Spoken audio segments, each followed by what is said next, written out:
Hello lords and ladies, welcome to pop culture Pandit. आज finally अपनी Fire and Blood की chapter series पहुंची है House of the dragon season 1 के कहानी पर। आज के इस एकदम लंबे वीडियो में हम house of the dragon season 1 की पूरी कहानी जानेंगे according to the book fire and blood. अभी वीडियो में जाने से पहले ही मैं यहाँ पे बता दूं कि मैंने हाउस ऑफ द ड्रैगन के सेकंड सीजन को लेके कोई भी स्पॉइलर इस वीडियो में नहीं दिया है। इस लंबे वीडियो में मैंने सिर्फ और सिर्फ सीजन 1 की पूरी कहानी बुक में जैसे होती है, जिस तरीके से बुक में इवेंट्स बताए गए हैं, वैसे की वैसे आपको बताई है इस वीडियो में। एनीवेज, अगर आप इस चैनल पर यहाँ पे नए हो तो लेट मी टेल यू कि मैंने अब तक इस चैनल पर house of the dragon season 1 के पहले की पूरी टारगेरियन हिस्ट्री बताई है, exactly fire and blood book में जो बताया है उसके हिसाब से। और उन सभी वीडियोस के प्लेलिस्ट की लिंक मैंने डिस्क्रिप्शन में दे दी है। तो आप में से अभी कई लोगों को ऐसा लग सकता है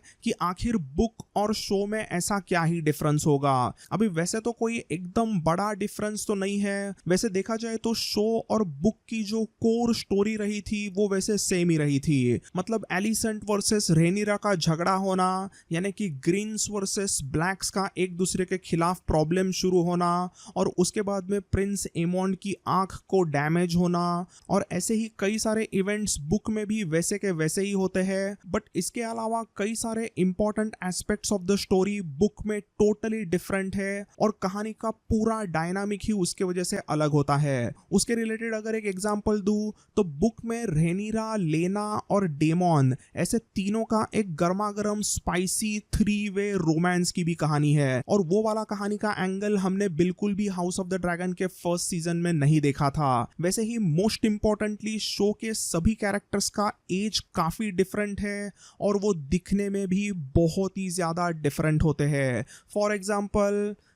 Corlys Velaryon. So without further ado चलो जानते हैं House of the dragon season 1 की complete story as per the book fire and Blood. Part 1, 3 chroniclers of the dance. तो दोस्तों, ये आने वाली पूरी कहानी जानने के पहले फायर एंड ब्लड की किताब एग्जैक्टली कैसे लिखी गई है और हाउस ऑफ द ड्रैगन के स्टोरी के 3 क्रॉनिकलर्स कौन है वो जानना बहुत जरूरी है। सो इस फायर एंड ब्लड के पूरे बुक को अपने रियल लाइफ में तो वैसे लिखा है जॉर्ज आर मार्टिन साहब ने, बट इस बुक को इस तरीके से लिखा गया है कि मानो वेस्टेरोस के लाइब्रेरीज में भी ये बुक देखने मिलती है, और उसे नोन वर्ल्ड के फिक्शनल वर्ल्ड में आर्चमेस्टर ग्लिंडेन ने लिखा है। तो ये आर्चमेस्टर ग्लिंडेन अराउंड 288 के आसपास किंग रॉबर्ट बराथियन के समय पर सिटाडेल में काम करते थे, और उन्हें हिस्ट्री की खास करके स्टडी करना बहुत पसंद था। तो अगर अपने लाइफ में कोई भी हिस्ट्री बुक लिखना चाहता है तो हमेशा अपने हिस्टोरियंस कुछ हिस्टोरिकल नोट्स वगैरह यूज करते हैं, किसने क्या लिखा है, किसके बारे में लिखा है, और एग्जैक्टली वो उस टाइम के समय की क्या चीजें बताता है, वो स्टडी करके ही हम सब हिस्टोरिकल बुक लिख सकते हैं। तो वैसे ही फायर एंड ब्लड के बुक को आर्चमेस्टर ग्लिंडेन ने लिखते समय पर कई सारे सोर्सेस को यूज किया। यूजुअली अलग अलग लॉर्ड्स के जो भी मेस्टर्स होते थे वो हमेशा अपने आजू बाजू में जो भी चीजें होती उनको बराबर से वो मेस्टर्स डॉक्यूमेंट करके रखते थे, और उन्हीं डॉक्यूमेंट्स को आगे कई सारे अलग अलग मेस्टर्स उनके स्टडीज के लिए यूज करते हैं। और ऐसे ही यहाँ पर आर्चमेस्टर ग्लिंडेन ने भी अपने बुक फायर एंड ब्लड के लिए कई सारे अलग अलग नोट्स को पढ़ा, कई सारे अलग अलग मेस्टर्स और कई अलग अलग डिफरेंट सोर्सेस के उन्होंने बुक्स को पढ़ा, और उसमें से ही अपनी फायर एंड ब्लड नाम की बुक लिखी। तो अभी हाउस ऑफ द ड्रैगन के सभी सीजन्स में हमें फायर एंड ब्लड बुक की जो भी एक स्टोरी लाइन देखने मिलने वाली है उसे यूजुअली हम सभी डांस ऑफ द ड्रैगन्स कहते हैं। और ये जो डांस ऑफ द ड्रैगन्स की कहानी बुक में लिखी गई है वो लिखने के लिए आर्चमेस्टर ग्लिंडेन ने 3 सोर्सेस का यूज किया, और इन्हीं 3 सोर्सेस को 3 क्रॉनिकलर्स ऑफ द डांस कहते हैं। तो ये 3 क्रॉनिकलर्स ऐसे बंदे थे जो हाउस ऑफ द ड्रैगन के कहानी के समय पर उस समय पर मौजूद थे, और उन्होंने इस कहानी को अपने नजरिए से लिखा था, और उसी कहानी को आर्चमेस्टर ग्लिंडेन ने फायर एंड ब्लड लिखने के लिए यूज किया। तो अभी डांस ऑफ द ड्रैगन्स के कहानी के कई सारे अलग अलग जो कहानियां हैं वो हमें अलग अलग मेस्टर्स के नजरिए से देखने मिलती है, बट उन सभी में ग्रैंड मेस्टर मनकन की कहानियां सबसे इंपॉर्टेंट रही थी क्योंकि उनको किंग्स लैंडिंग में स्मॉल काउंसिल के मीटिंग में क्या क्या हुआ था वो सब कुछ अच्छे से पता था और उन्होंने वो सभी चीजें बहुत ही अच्छी तरीके से डॉक्यूमेंट करके रखी थी। ग्रैंड मास्टर मनकन ने the Dance of the dragons a true telling इस नाम का एक बुक भी लिखा था और ये बुक वैसे देखा जाए तो काफी न्यूट्रल रहा था। उनके ओपिनियंस को वैसे किसी ने भी ज्यादा इन्फ्लुएंस नहीं किया था, तो इसीलिए ग्रैंड मास्टर मनकन इस पूरे डांस ऑफ द ड्रैगन्स के कहानी में एक बहुत ही इंपॉर्टेंट बहुत ही वैल्यूएबल रिसोर्स रहे थे अपने आर्च मास्टर ग्लिंडन के लिए। तो अभी मनकन के बाद में सेकंड आते हैं सेप्टन यूस्टस। ये सेप्टन यूस्टस विसेरिस और एगोन द सेकंड जब राजा बने थे तभी उनके रॉयल सेप्टन रहे थे। ये सेप्टन यूस्टस जो थे वो भी बहुत ही इंपॉर्टेंट एक आई विटनेस रहे थे जिन्होंने कई सारे इवेंट्स को अपने आंखों से देखा था। सेप्टन यूस्टस एक्चुअली किंग विसेरिस के एकदम खास आदमी थे और वो राजा के लिए कन्फेसर थे, मतलब राजा अपने सीक्रेट्स अपने बहुत सारे राज जो भी रहता था वो इस सेप्टन यूस्टस को जाके बताता। इवन एगोन द सेकंड और एलिसेंट इस सेप्टन यूस्टस को अपना कन्फेसर के तौर पे यूज करते हैं। वो अपने कई सारे सीक्रेट्स वगैरह इनको जाके बताते हैं क्योंकि ये एक रॉयल सेप्टन थे। तो actually over the years over the span of many years as a royal septon ये सेप्टन यूस्टस वैसे थोड़े बहुत एलिसेंट और एगोन टू के नजदीक हो गए थे। उनके वो थोड़े से करीबी खास आदमी बन चुके थे और इसी वजह से कईयों का मानना है कि वो थोड़ा बहुत ग्रीन्स की तरफदारी करते हैं। मतलब ग्रीन्स के लिए और एलिसेंट के लिए इस सेप्टन यूस्टस की थोड़ी सी क्यों ना हो सिंपैथी जरूर है। तो इन्होंने भी एक्चुअली एक बुक लिखा the rain of Viserys first of his name and the Dance of the dragons that came after. अभी ये बुक भी वैसे काफी इंपॉर्टेंट है क्योंकि इस बुक में भी कई सारे किस्से उन्होंने लिख के रखे थे और उन्हीं किस्सों को आर्च मास्टर ग्लिंडन ने अपने बुक फायर एंड ब्लड में लिखा। तो अभी ग्रैंड मास्टर मनकन थोड़ा सा न्यूट्रल थे, सेप्टन यूस्टस ग्रीन्स के तरफ से थोड़ा बहुत तरफदारी करते थे, तो अभी ब्लैक्स के तरफ से तरफदारी उनकी साइड लेने के लिए उनके पॉइंट ऑफ व्यू से कहानी बताने के लिए आता है 3 फुट का ड्वार्फ मशरूम। तो अभी ये मशरूम एक्चुअली किंग विसेरिस के दरबार का एक फूल है। वो बस 3 फुट का ड्वार्फ है और उसे कुछ 101 एसी के साल में किंग्स लैंडिंग में लाया गया था ताकि 4 साल के रेनिरा का एंटरटेनमेंट हो सके। ये बचपन से ही रेनिरा टारगेरियन का एक एकदम ही खास फ्रेंड बनता है और वो पूरे दरबार में सभी को बार बार हंसाता रहता है।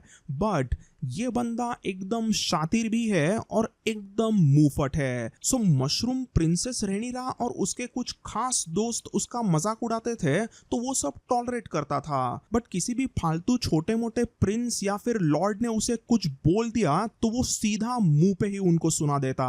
सो एक बार रेड कीप के दरबार में ऐसे ही एक प्रिंस आया था और वो बस एक प्रिंसेस को हंसाने के लिए इस बोने मशरूम का कुछ तो बोल के मजाक उड़ाता है। वो प्रिंस कहता है अबे मशरूम, तेरा ये सर तो तेरे पूरे बॉडी से बड़ा है। प्रिंस और वो लड़की मशरूम के मुंह पे हंसे तो मशरूम को बहुत गुस्सा आता है। उसने एक भयंकर बोल बच्चन देके उसे सुना दिया, हाँ बच्चे, मेरा सर भी बड़ा है और मेरे टांगों के बीच का औजार भी बड़ा है, ये ले देख। ऐसा कह के वाहियात मशरूम ने अपने पैंट का धागा ही खोल दिया और वो देखते ही वहां से वो प्रिंस और प्रिंसेस दुम दबाकर भाग गए। सो ये मशरूम बोना था और एक फूल था, बट उसकी बराबर से सब जगह पर नजर रहती थी। वो एक silent observer of the Dance of the dragon है, ऐसा कहते हैं। ये मशरूम वैसे काफी वेल कनेक्टेड एकदम रिसोर्सेस वाला बंदा था और उसे दरबार में और लिटरली पूरे किंग्स लैंडिंग में क्या कहां पे शुरू है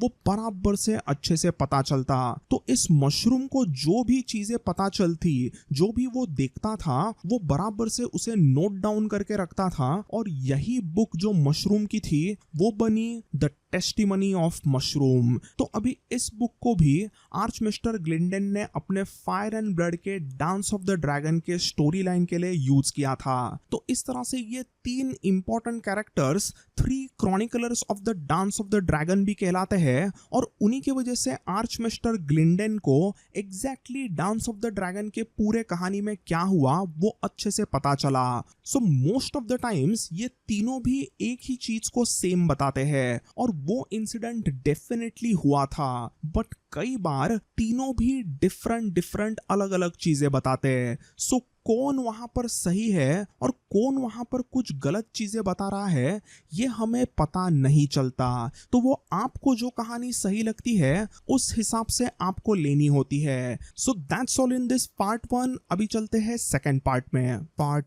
2, early reign of king Viserys and Rhaenyra's childhood. तो 103 एसी में किंग विसेरिस किंग बनते हैं और उस समय पर टारगेरियंस अपने पूरे इतिहास में सबसे पावरफुल पोजीशन पे थे। अब यहाँ पर एक बहुत ही बड़ा बुक और शो का हमें डिफरेंस दिखाई देता है and that was ages of the character. So king Viserys और एमा एरिन की बेटी प्रिंसेस रेनिरा का जन्म बुक के हिसाब से 97 एसी में हुआ था, बट दूसरे तरफ एलिसेंट हाईटॉवर का जन्म एक्चुअली 88 एसी में हुआ था। तो इसका मतलब बुक में एलिसेंट रेनिरा से 9 साल से बड़ी थी। तो मतलब रेनिरा और एलिसेंट का जो भी हमने वो टीनेज फ्रेंडशिप वाला एक एंगल देखा था, एक हमने जो फर्स्ट सीजन में प्लॉट देखा, ऐसे कोई भी एंगल बुक में मौजूद ही नहीं है। सो एनीवेज अभी बढ़ते हैं आगे और जानते हैं कि विसेरिस का आखिर रेन कैसा था, उसने कैसे राज किया था। तो सेप्टन यूस्टस हमें बताते हैं कि विसेरिस काफी जनरस, एकदम दिलदार आदमी था। ओल्ड किंग जहरिस ने अपने लंबे राज में कुछ बहुत ही अच्छी फाइनेंशियल स्कीम्स को यूज किया था और उसके अच्छे पॉलिसीज की वजह से उसके 50 साल से ज्यादा के राज में आयरन थ्रोन की तिजोरी में गोल्ड भर भर के आ गया था और उसी तिजोरी में से विसेरिस अभी कई सारे स्मॉल फोक को अच्छे से दान वगैरह करने लगा था। Early in the rain king Viserys और क्वीन एमा को सभी प्यार करते हैं। विसेरिस के राज को वेस्टेरोस के इतिहास में rain of the young king ऐसा भी बुलाया जाता था। विसेरिस ने अपने अर्ली राज में कई सारे अलग अलग फेस्टिवल्स और टूर्नामेंट रखे थे और वैसे सभी इवेंट्स में नटखट क्यूट रेनिरा और उसका बौना मशरूम सब जगह पर आता ही आता था। जहां पर भी पापा किंग विसेरिस और मम्मी क्वीन एमा जाती थी वहां पर क्यूट रेनिरा पहुंच ही जाती। छोटे रेनिरा के ऐसे ही क्यूटनेस की वजह से उसे सब लोग रेल्म्स डिलाइट कहने लगे थे, बट उसकी यही क्यूटनेस एकदम डैशिंग अंदाज में बदलने के लिए टाइम नहीं लगा। तो 104 एसी में सिर्फ 7 साल की उम्र में ही रेनिरा एक येलो कलर के शी ड्रैगन साइरेक्स की राइडर बनी थी और वो आज भी इतिहास की यंगेस्ट एवर ड्रैगन राइडर मानी जाती है। रेनिरा वैसे बचपन से ही स्मॉल काउंसिल में वगैरह जाने लगी थी और वो अपने पापा विसेरिस की एक्चुअली कप बेरर बनी थी। Part 3, daemon Targaryen.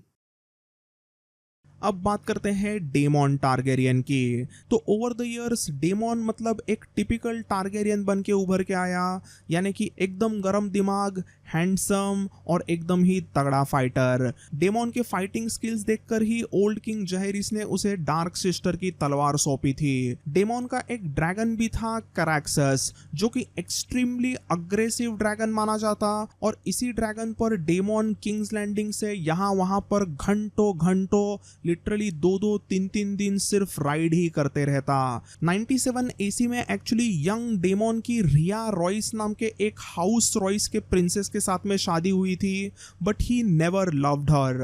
वो हमेशा उसका मजाक उड़ा था और उसके साथ बिल्कुल भी टाइम स्पेंड नहीं करता। उसने एक बार तो अपने बड़े भाई विसेरिस को सीधा कह दिया था कि मेरी शादी कैंसिल करा दो एंड जस्ट फ्री मी, मुझे किसी और लड़की के साथ शादी करने दो। बट ये सुन के उसके बड़े भाई किंग विसेरिस ने उसे सीधा मना कर दिया।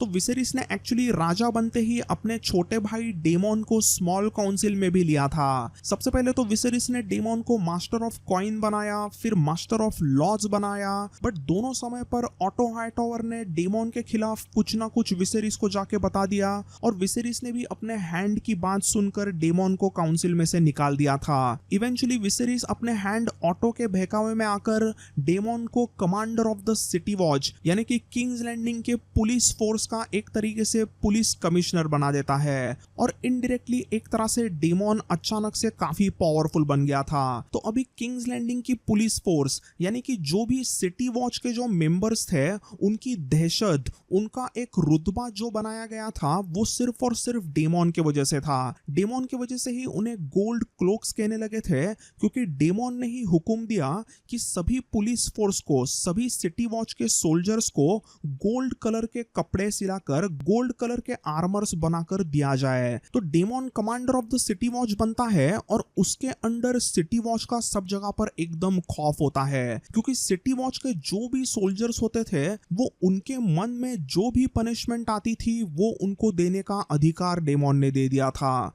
मतलब किसी बंदे ने अगर लड़की को छुआ, थोड़ा बहुत उसके साथ छेड़खानी की, तो सबके सामने चौहारे पर उस बंदे के हाथ काट दिए जाते। किस बंदे ने अगर चोरी की तो उस बंदे के सभी के सामने दांत निकाल दिए जाते। सिर्फ और सिर्फ डेमन की वजह से अचानक से किंग्स लैंडिंग में बहुत ही अच्छी तरीके से लॉ को फॉलो किया जाने लगा था। ये बात वैसे ऑटो हाईटावर को पसंद नहीं आई थी और वो सभी चीजें हमने शो में भी देखी थी कि कैसे उसने डेमन के खिलाफ विसेरिस को जाके कंप्लेंट किया, बट विसेरिस ने अपने छोटे भाई डेमन का यहाँ पे कुछ हद तक साथ जरूर दिया था। तो डेमन वैसे एकदम डेंजरस सिटी वॉच का कमांडर तो था ही, बट पर्सनली वो खुद भी एकदम बेवड़ा और मोस्ट इंपॉर्टेंटली लौंडियाबाज था। किंग्स लैंडिंग के सबसे गंदे इलाकों में मतलब फ्ली बॉटम में डेमन हमेशा पाया जाता और वहां पर वो लुच्चो लफंगो के तरह यहाँ वहां पड़ा रहता। जब भी वो किंग्स लैंडिंग में होता था तब वो रेड कीप से ज्यादा फ्ली बॉटम के अलग अलग ब्रोथेल्स में प्रोस्टिट्यूट्स के साथ में मजे करता, और इन्हीं प्रोस्टिट्यूट्स में उसकी एक बहुत ही फेवरेट प्रोस्टिट्यूट थी, या कहूँ लाइसीनी डांसर थी, मिसारिया। ये मिसारिया मतलब एकदम ही मिस्टीरियस औरत, और उसे सब लोग व्हाइट वर्म भी कहते हैं। बुक में तो कई लोग उसे लेडी मिजरी करके भी बुलाते हैं। तो इस लेडी मिजरी मिसारिया और डेमन का तो एक अलग ही इक्वेशन था। तो अब इस डेमन को सभी small folk lord of flea bottom कहते हैं, बट उसे उम्मीद थी आयरन थ्रोन पर बैठ के पूरा राज चलाने की। डेमन ने एक बार तो विसेरिस को सीधा कह भी दिया था कि अगर तुम्हें बेटा नहीं होता तो तुम मुझे हेयर टू द थ्रोन क्यों नहीं बनाते। तो यही बात विसेरिस ने सीधा मना कर दी थी। Part 4 Alicent Hightower. 101 एसी में एलिसेंट सबसे पहली बार अपने पिता ऑटो हाईटावर के साथ में किंग्स लैंडिंग में आई थी, और आने के बाद में वो रेड कीप में ओल्ड किंग जहेरिस की सेवा करने लगी थी। बट जैसे ही ओल्ड किंग जहेरिस की मौत होती है तो उसके बाद में भी एलिसेंट रेड कीप में ही रहती है। अब यहाँ पर मशरूम ने एक बहुत ही गर्मा गर्म कहानी बताई थी। तो मशरूम ने कहा था कि डेमन ने सिर्फ 16 साल के एलिसेंट का मेडनहुड छीना था, मतलब वर्जिनिटी छीनी थी, और ऑटो को इस चीज के बारे में पता चल गया। इसीलिए ऑटो हाईटावर डेमन से नफरत करने लगा था और उसके बर्बादी पे ही उसकी नजर रहती। मशरूम ने तो ये भी कहा था कि डेमन के साथ साथ विसेरिस भी एलिसेंट के साथ में काफी मजे करता। मशरूम कहता था कि उसने डेमन और विसेरिस ऐसे दोनों भाई अलग अलग रातें एलिसेंट के साथ में गुजारते। मतलब बेसिकली क्वीन एमा एरिन जब जिंदा थी तभी सीक्रेटली किंग विसेरिस का एलिसेंट के साथ में अफेयर शुरू था। सो एनीवेज अभी एमा की बात कर रहे हैं तो उसकी भी बुक में 105 एसी में चाइल्ड बर्थ में मौत होती है, और शो में उस मौत के रिलेटेड जो भी सीन्स दिखाए थे वो ग्राफिकली काफी डेंजरस सीन रहे थे। अभी एमा के मरने के बाद में सिर्फ 1 साल के बाद में किंग विसेरिस ने अपने हैंड की बेटी इसी एलिसेंट के साथ में शादी की। तो बुक में एक्चुअली विसेरिस और एलिसेंट के शादी के समय पर रेनिरा सिर्फ 8 साल की बच्ची थी और Alicent actually 17 year old girl थी। शादी के बाद में लिटरली न्यू क्वीन एलिसेंट ने छोटे रेनिरा के सर पे किस करके कहा था कि she is my daughter. So Alicent और रेनिरा का जो शुरुआती डायनामिक हमने बुक में देखा था वो शो से एकदम ही डिफरेंट रहा था, और एक तरीके से उनके आइकॉनिक राइवलरी की जो शुरुआत रही थी वो थोड़ी प्यार भरी थी। बुक में उनके बीच का रिलेशनशिप एक मदर एंड डॉटर का था, ना कि शो के तरह एकदम सेम उम्र के टीनेज फ्रेंड्स का था। So that is a big difference between book and show. Part 5 sir Criston Cole back story.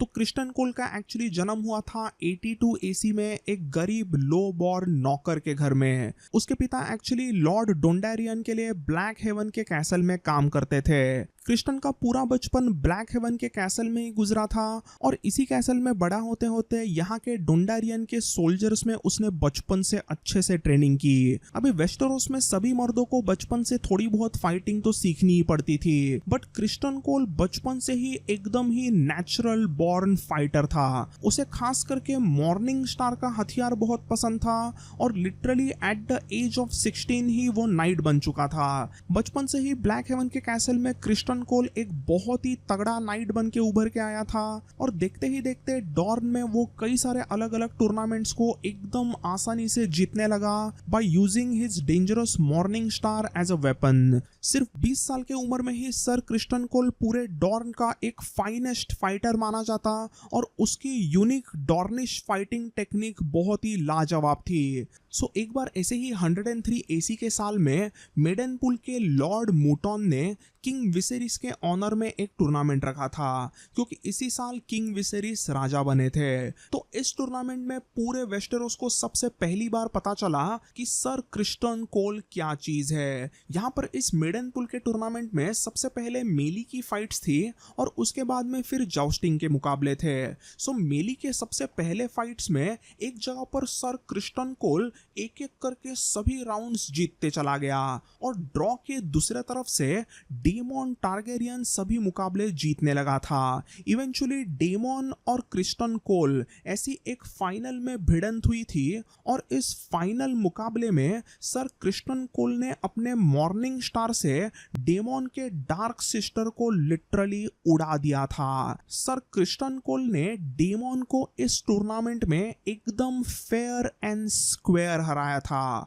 ये मुकाबला जीतने के बाद ही सर क्रिस्टन कोल ने 7-year-old प्रिंसेस रेनिरा से फेवर मांगा था। मतलब आगे वो जो भी फाइट्स में लड़ेंगे तो वो रेनिरा के ऑनर के लिए लड़ रहे हैं। सो मेली के 1 वर्सेस 1 बैटल के बाद में अभी जाउस्टिंग की टूर्नामेंट थी और इस जाउस्टिंग के टूर्नामेंट में क्रिस्टन कोल ने सबसे पहले तो एरिक और एरिक कार्गाइल ट्विंस को हराया। फिर सेमीफाइनल में क्रिस्टन ने जाउस्टिंग के मैच में डेमोन को वापस हरा दिया था और बुक और शो में इसमें काफी डिफरेंट भी रहा था। तो शो में हमने ऐसा देखा था कि डेमोन वैसे जीतने लगा था बट क्रिस्टन ने अचानक से स्नीक अटैक किया और वो जीत गया था, बट ऐसा कुछ भी बुक में मेंशन नहीं था। सिर्फ 21-year-old क्रिस्टन कोल ने मेली और जाउस्टिंग में दोनों में भी एकदम फेयर एंड स्क्वायर आसानी से डेमोन टारगेरियन को हरा दिया था। एनीवेज अभी क्रिस्टन कोल वैसे मेली में तो बहुत ही तगड़े थे but he wasn't best in jousting. Jousting के फाइनल के मुकाबले में actually sir Criston Cole lord Lymond Mallister के खिलाफ हारे थे। सो 103 एसी में मेडनपुल में ऐसे क्रिस्टन कोल ने एकदम जाबाज परफॉर्मेंसेस दिए थे और उसी की वजह से उसे किंग्स लैंडिंग में बुलाया जाता है और उसे रेनिरा का पर्सनल बॉडीगार्ड यानी रेनिरा का स्वॉर्न शील्ड बनाया गया था। अभी बुक में भी बताया गया था कि ये क्रिस्टन कोल मतलब काफी डैशिंग बंदा था, उसके एकदम ब्लैक हेयर और ग्रीन आईज थे और उसका एटीट्यूड मतलब एकदम ही बिंदास रहता और उसी वजह से किंग्स लैंडिंग की कई सारी लड़कियां उसकी एकदम दीवानी होने लगी थी। बट इन लड़कियों के साथ में कुछ उसे टाइम स्पेंड करने के पहले ही किंग्स गार्ड बनाया गया था क्योंकि 105 एसी में सर रायम रेडविन की मौत हुई थी और इन्हीं सर रायम रेडविन के जगह पर 23-year-old क्रिस्टन कोल को एज अ किंग्स गार्ड लाया गया था। Part 6 the strongs. So 105 AC के आसपास लॉर्ड ऑफ हैरेनहाल थे लॉर्ड लाइनोल स्ट्रॉन्ग। ये लॉर्ड लाइनोल स्ट्रॉन्ग मतलब बुक में एकदम ही क्लेवर एकदम चालाक बताए गए थे और उसी वजह से किंग विसेरिस ने उन्हें मास्टर ऑफ लॉज बनाया। जैसे ही वो मास्टर ऑफ लॉज बनाए गए थे तो वो रेड किप में आते आते अपने 2 बेटियां और 2 बेटों को लेके आए। सो ये जो भी 2 बेटियां थी वो प्रिंसेस रेनिरा की हैंडमेडन बनी थी और उनके 2 बेटों को अलग अलग इंपॉर्टेंट रोल्स में रखा गया। सबसे पहले तो उनके बड़े बेटे हार्विन स्ट्रॉन्ग को captain of the gold clocks बनाया गया था। मतलब वैसे वो commander of the city watch demon के अंडर था बट हार्विन भी कैप्टन था और उसके अंडर कई सारे अलग अलग गोल्ड क्लोक्स आते थे। इसके बाद में सेकंड स्ट्रॉन्ग था लैरी स्ट्रॉन्ग। इस बंदे का एक पैर थोड़ा टेढ़ा था, उसे बराबर से चलने ही नहीं आता। लिटरली वो अपने उस पैर को घसीट घसीट कर एक केन के जरिए चलता रहता और उसके उसी पैर को सब लोग क्लब फुट कहते और इस लैरिस का ही निकनेम क्लब फुट करके पड़ गया था। सब लोग इसे कहते लैरिस द क्लब फुट स्ट्रॉन्ग। तो किंग्स लैंडिंग में आने के बाद में इस लैरिस को एक्चुअली रॉयल कन्फेसर बनाया गया था। मतलब किसी से कुछ भी इंफॉर्मेशन सीक्रेटली निकालनी है, उसके लिए कुछ टॉर्चर वगैरह भी करना है, तो उन सभी चीजों का अधिकार इस रॉयल कन्फेसर को था। इसका बेसिकली काम यही था कि दूसरों से उनका क्राइम कन्फेस करा लेने का। अभी इस लैरिस स्ट्रॉन्ग का भी जो बुक का कैरेक्टर है और जो शो का कैरेक्टर है उसमें भी जमीन आसमान का फर्क है। सबसे पहले तो उनके लुक्स वगैरह जो भी दिखाए थे वो काफी डिफरेंट है। शो का लैरिस वैसे दिखने में थोड़ा सा ठीक ठाक सा है, बट हमेशा हम देखते हैं कि वो एलिसेंट के पीछे एक क्रीप बन के घूमता रहता है। बट बुक में वैसे उसका डिस्क्रिप्शन काफी अगली सा किया गया है। वो शो के लैरिस की तरह बिल्कुल भी अच्छा दिखता नहीं है। और सबसे इम्पोर्टेंटली हमें जो भी बुक में लैरिस देखने मिलता है वो हमें स्टार्टिंग में ज्यादा देखने नहीं मिलता, बट अचानक से उसका एक बड़ा रिवील होता है कि वो कितना डेंजरस मास्टरमाइंड वगैरह है। तो ये सब चीजें लैरिस की हमें बाद में पता चलती है। बट शो में तो हमें फर्स्ट सीजन में ही थोड़ा सा लैरिस एक सीक्रेट मास्टरमाइंड वगैरह है, ये हमें डायरेक्टली देखने मिलता है। पार्ट 7 डेमन द रोक प्रिंस। 105 एसी के शुरुआत में क्वीन एमा एरिन प्रेगनेंसी के दौरान मरती है और उसके बाद में जो भी डेमन के साथ होता है वो एक रोग प्रिंस बन के क्यों उभर के आता है, वो पूरी की पूरी जो हमने शो में कहानी देखी वो वैसी की वैसे एग्जैक्टली बुक में भी है। तो जैसे ही एमा एरिन मरती है तो डेमन एकदम पार्टी करने लगता है। उसे लगता है कि उसके बड़े भाई विसेरिस का अभी कोई भी नेक्स्ट मेल एयर है ही नहीं तख्त के लिए, तो अगला राजा उसे ही बनाया जाएगा, वही बनेगा एयर टू द थ्रोन, ऐसा उसे लगता है। और फिर डेमन फ्ली बॉटम के कुछ अलग अलग इलाकों में एकदम मस्त पार्टी करता है और एक पार्टी में वो बातों ही बातों में विसेरिस और एमा के मरे हुए बेबी बेटे को कह देता है कि he was a air for a day. The heir for a day.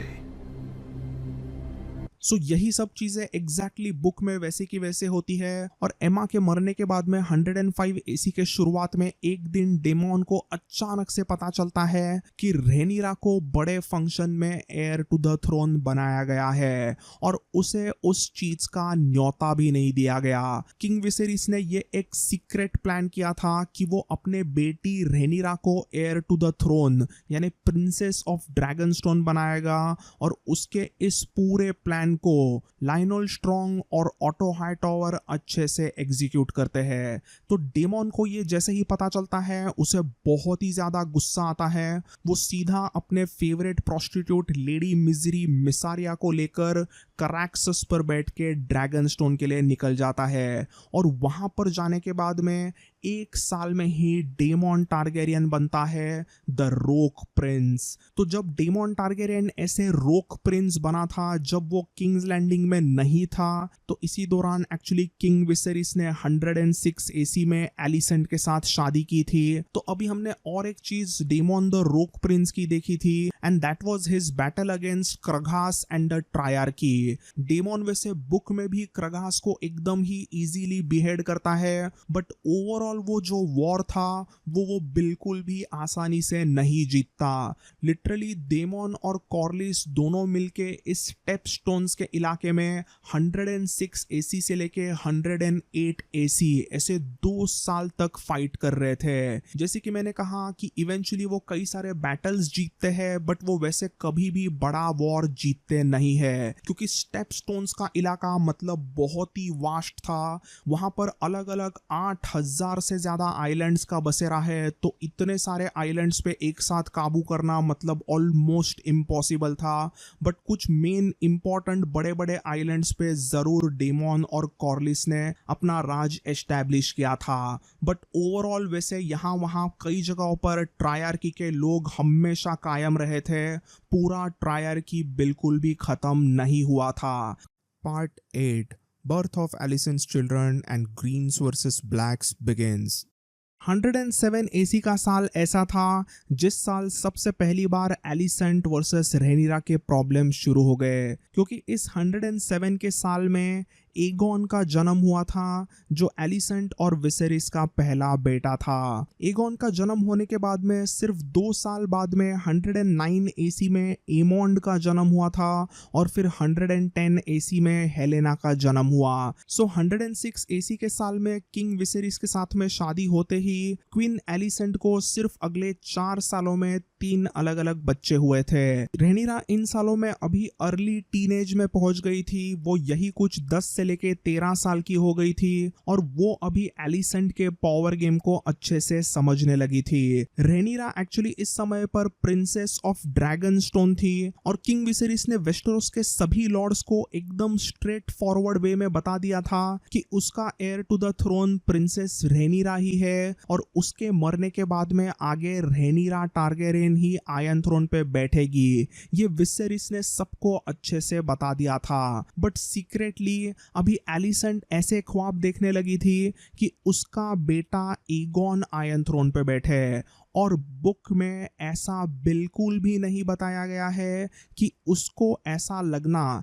Alicent की ये जो सोच थी कि उसका बेटा एगोन आयरन थ्रोन पे बैठे, इसमें ऑटो हाईटॉवर का कोई भी हाथ नहीं था। एलिसेंट एज अ माँ खुद चाहती थी कि उसके बड़े बेटे के पास में पूरे रेल्म की पावर आ जाए। बुक की एलिसेंट मतलब थोड़ी सी खूंखार, थोड़ी शातिर और थोड़ी सी डेंजरस बंदी थी और वो एक्चुअली खुद ही अपने बेटे के पास में सबसे ज्यादा पावर देखना चाहती थी। बट शो में हमें बार बार ऐसे देखने मिलता है कि ऑटो एलिसेंट को एगोन को किंग बनाने के लिए बहुत इन्फ्लुएंस कर रहा है। तो ये एक बहुत ही इंपॉर्टेंट कोर डिफरेंस बुक और शो में हमें जरूर देखने मिलता है। एनीवेज ऐसे सब बर्थ्स वगैरह होते हैं और कुछ 5-6 साल निकल जाते हैं और किंग विसेरिस की आयरन थ्रोन पे बैठने की 5 ईयर एनिवर्सरी आती है। तो इसीलिए 111 एसी में एक बड़ा फंक्शन किंग्स लैंडिंग में ऑर्गेनाइज किया गया था, जिसके लिए पूरे वेस्टेरोस से कई सारे अलग अलग लॉर्ड्स आए थे और इसी बड़े फंक्शन में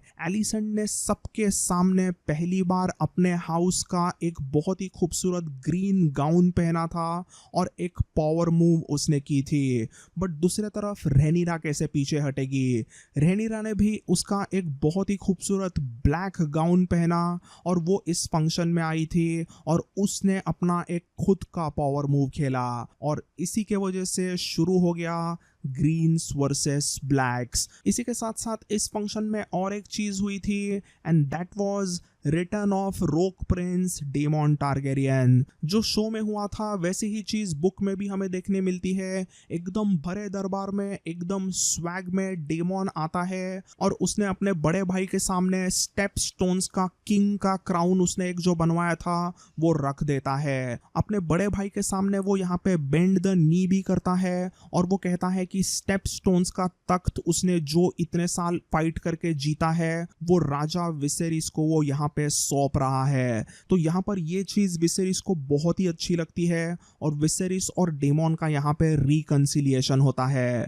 बट विसेरिस और ऑटो में अभी यहाँ पे दरार पड़ने लगी थी, क्योंकि ऑटो इतने टाइम से कई बार यही कहता रहता था कि एगोन को हेयर बनाना चाहिए क्योंकि वो एक बेटा है। बेटी को जब हेयर बनाओगे तो कई सारे लॉर्ड्स वो चीज को नहीं मानते हैं, तो रहेनिरा को हमें हेयर टू द थ्रोन के पोजीशन से हटाना चाहिए। ऑटो बार बार विसेरिस को बताता है कि वेस्टेरोस के कई सारे अलग अलग इलाकों में, कई सारे अलग अलग रीजन्स में, कई सारे छोटे छोटे हाउसेस में अब भी फर्स्ट बॉर्न मेल को ही अगला लॉर्ड बनाया जाता है, ना कि किसी औरत को। तो योर ग्रेस आप भी उसी रूल को फॉलो कीजिए और एगोन को heir to the throne declare कीजिए। ये चीज बार बार सुनने के बाद में एक बार विसेरिस को बहुत ही ज्यादा गुस्सा आता है और वो सीधा उसे कहता है कि आई डोंट केयर कि ये पहली बार पूरे वेस्टेरोस में हुआ है, बट आयरन थ्रोन के तख्त पर आगे एक औरत ही बैठेगी।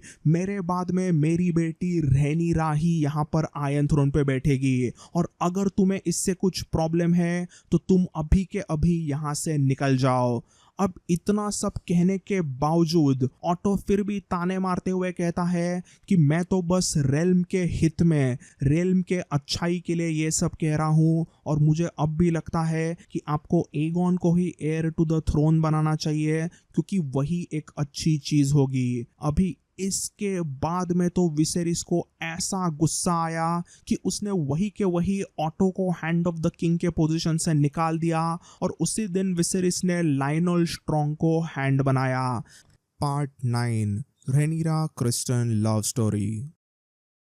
सो हाउस ऑफ द ड्रैगन के एपिसोड 4 में हमने देखा कि किंग विसेरिस डेमोन पे बहुत गुस्सा होता है और उसे दरबार में से निकाल देता है। अभी इसी इंसिडेंट के बारे में फायर एंड ब्लड में तीनों विटनेसेस अलग अलग चीजें बताते हैं। यहाँ पे ग्रैंड मास्टर के मुताबिक दोनों ब्रदर्स विसेरिस और डेमोन के बीच में यही कुछ एक छोटा मोटा झगड़ा होता है और डेमोन किंग्स लैंडिंग को छोड़ के चला जाता है। बट दूसरे तरफ सेप्टन यूस्टस और मशरूम कुछ अलग ही स्पाइसी गॉसिप देते हैं। तो सेप्टन यूस्टस के मुताबिक डेमोन ने रेनिरा के साथ में संबंध बनाए और उन दोनों को किंग्सगार्ड ने बिस्तर में नेकेड पकड़ा। सो इसीलिए विसेरिस ने अपने भाई को बैनिश कर दिया। सेप्टन यूस्टस ने तो ये भी कहा था कि रेनिरा ने अपने पापा को बोला कि वो अपने अंकल डेमोन से प्यार करती है और उससे वो शादी करना चाहती है। बट विसेरिस ने बोला था कि डेमोन की तो पहले से ही बीवी है तो तुम शांत बैठो, और ऐसा कह के उसे रूम में उन्होंने बंद कर दिया।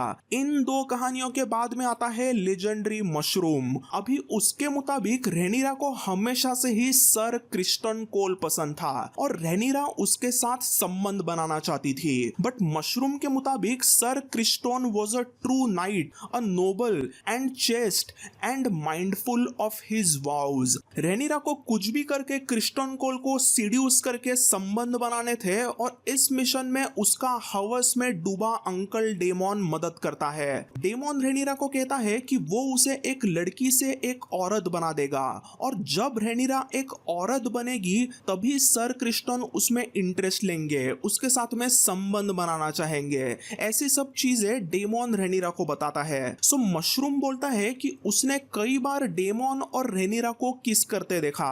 उसके मुताबिक डेमोन रेनिरा को किस कैसे करते हैं वो सब चीजें सिखाता था और कई बार तो उन दोनों को मशरूम ने नेकेड भी देखा था। मशरूम ने देखा था कि कैसे डेमोन और रेनिरा लेट नाइट अंधेरे में सिल्क ऑफ स्ट्रीट में जाते हैं जहां पर डेमोन और ब्रोथेल्स की हॉर्स रेनिरा को सेक्सुअल प्लेजर्स के आर्ट सिखाते हैं। बेसिकली वही सब चीजें जो हमने एपिसोड 4 में देखी थी। सो मशरूम के अनुसार रेनिरा ने अपने अंकल डेमोन के साथ में बहुत कुछ किया बट उन्होंने कभी भी सेक्सुअल संबंध नहीं बनाए। अपेरेंटली रेनिरा ने अपने दोस्त मशरूम को बताया था कि वो अभी भी मेडन है, यानी कि वो अभी भी वर्जिन है। रेनिरा मशरूम को बोलती है कि उसने अपने वर्जिनिटी का गिफ्ट सिर्फ सर क्रिस्टन कोल के लिए रखा है और मशरूम की माने तो रेनिरा उससे कभी झूठ नहीं बोलती क्योंकि रेनिरा और मशरूम बचपन से बहुत अच्छे दोस्त है। सो मशरूम के मुताबिक इवेंचुअली ऑलमोस्ट 6 महीने तक अपने अंकल डेमोन के साथ में आर्ट ऑफ लव मेकिंग अच्छे से सीखने के बाद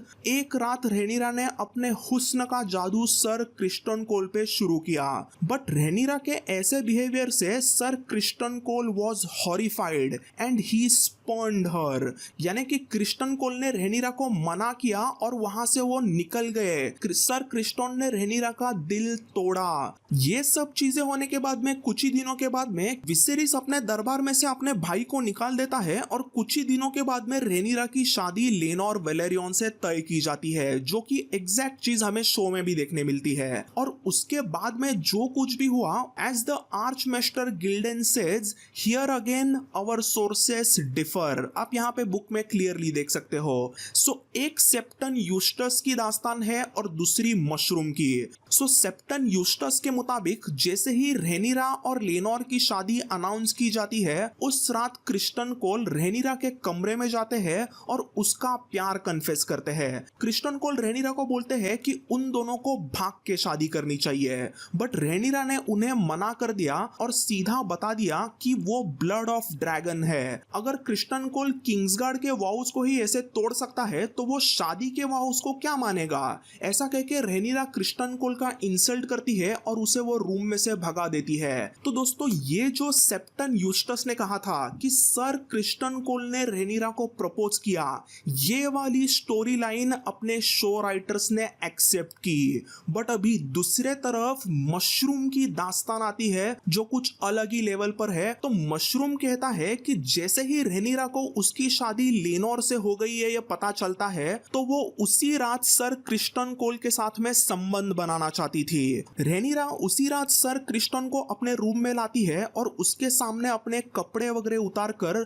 उसे सीड्यूस करने लगती है। वो कहती है, I saved my maidenhood just for you. Maidenhood यानी कि वर्जिनिटी। वो क्रिस्टन कोल को लिटरली प्लीड करती है कि आज आप मेरे साथ संबंध बना दो क्योंकि मैं आपसे प्यार करती हूँ। बट बिलीव इट और नॉट, सर क्रिस्टन कोल वापस रेनिरा के कमरे में से निकल जाते हैं because sir Criston was man of honour and true to his vows. अब इस बार रेनिरा को बहुत गुस्सा आता है। वो वहां से गुस्से में निकलती है और कहीं तो वो वापस बाहर टहलने जाती है, बट ऐसा करते समय ही उसके सामने कहीं पे तो आता है ब्रेकबोन्स सर हार्विन स्ट्रॉन्ग। अभी इस सर हार्विन स्ट्रॉन्ग को ब्रेकबोन्स कहते हैं क्योंकि सर हार्विन फाइट में सभी की हड्डी तोड़ देते हैं, बट रेनिरा हमेशा इस बेचारे का दिल तोड़ती थी। सर हार्विन स्ट्रॉन्ग हमेशा से ही रेनिरा के साथ थोड़ा बहुत फ्लर्ट करते आए थे, बट रेनिरा उन्हें कभी भी घास भी नहीं डालती। बट इस बार जब भी सर हार्विन रेनिरा के साथ में कुछ फ्लर्ट करने जाते हैं तो रेनिरा सीधा उनका हाथ पकड़कर बिस्तर में लेके जाती है। तो मशरूम के अनुसार उस रात हार्विन स्ट्रॉन्ग ने दिल जले रेनिरा का मेडनहुड लिया, यानी कि वो अभी वर्जिन नहीं रही।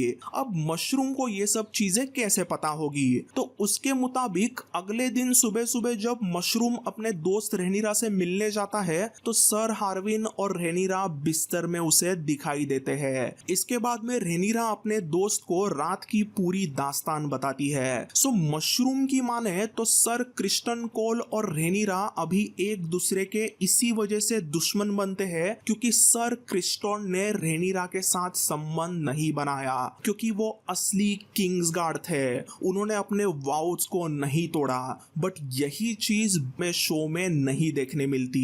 तो शो वालों ने एक्चुअली सेप्टन यूस्टस के स्टोरी को माना, बट उन्होंने मशरूम के स्टोरी को नहीं माना।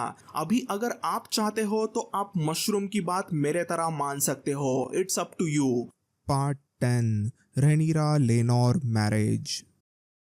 तो हाउस ऑफ द ड्रैगन के फर्स्ट सीजन में अगर आपको याद है तो सर हैरोल्ड वेस्टरलिंग जो थे वो हमें पूरे सीजन में हमें दिखाई देते हैं, बट एक्चुअली बुक में वो 112 AC में मरते हैं और उनके मरने के बाद ही सर क्रिस्टन कोल को लॉर्ड कमांडर ऑफ द किंग्सगार्ड बनाया जाता है। अभी अगर मशरूम की हम कहानी मानते हैं तो क्वीन एलिसेंट ने एक्चुअली सर क्रिस्टन कोल का साइड लिया था।